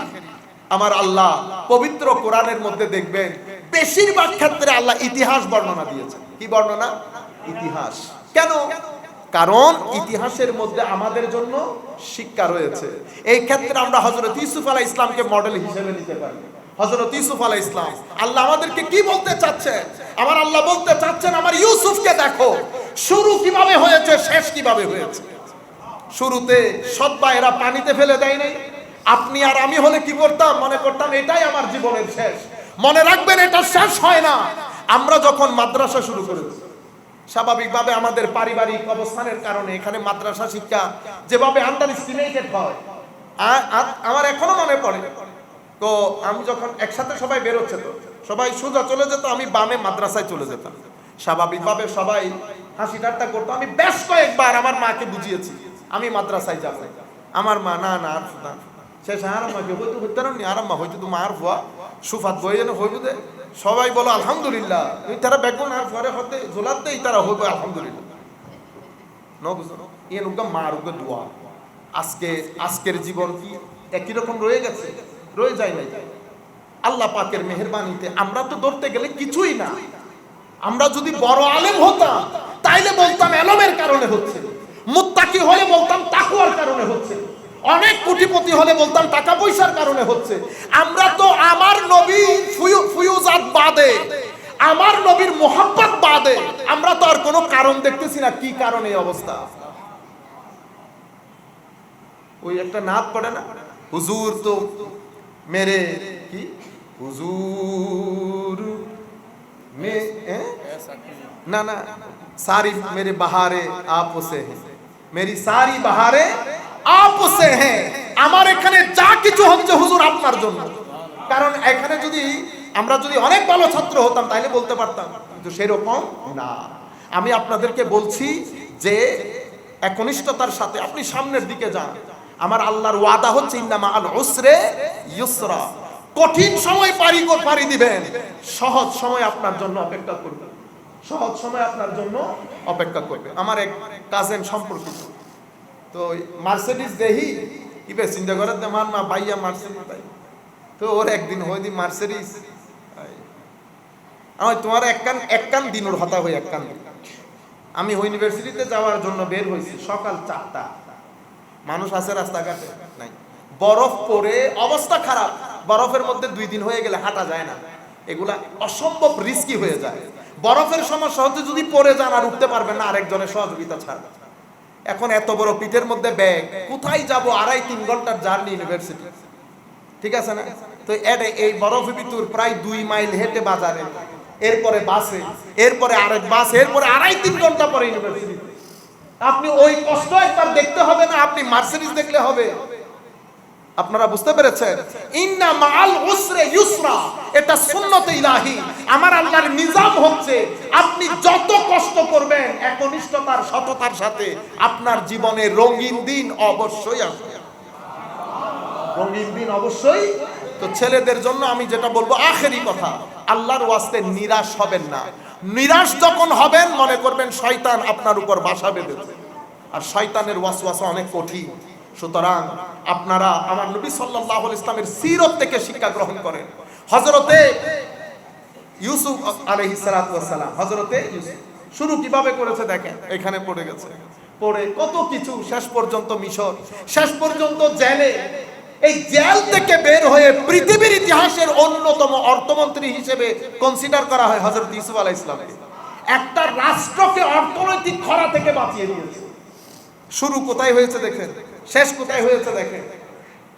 সূরা কাহাফের মধ্যে ইউথের বর্ণনা দিয়েছে না, আপনারা তো পরে খুশি, আল্লাহ রাব্বুল আলামিন ইউথকে কেইপের মধ্যে, ওই গর্তের মধ্যে আশ্রয় দিয়েছে না?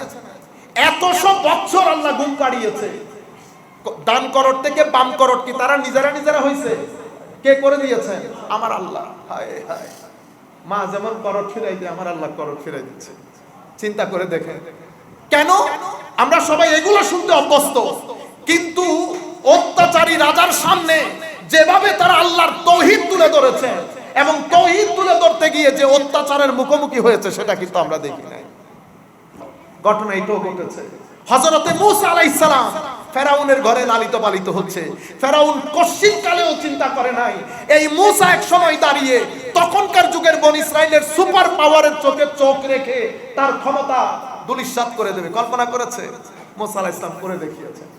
হুজুর গৌসুল আজম আব্দুল কাদের জিলানী রাদিয়াল্লাহু আনহু 17-18 বছর বয়সে যখন বাগদাদ গমন করেছে 40টা দিরহাম নিয়ে, কেউ কখনো স্বপ্ন কল্পনা করেছে এই গৌসুল আজম পুরো পৃথিবীর জন্য গৌসুল আজমে পরিণত হবে?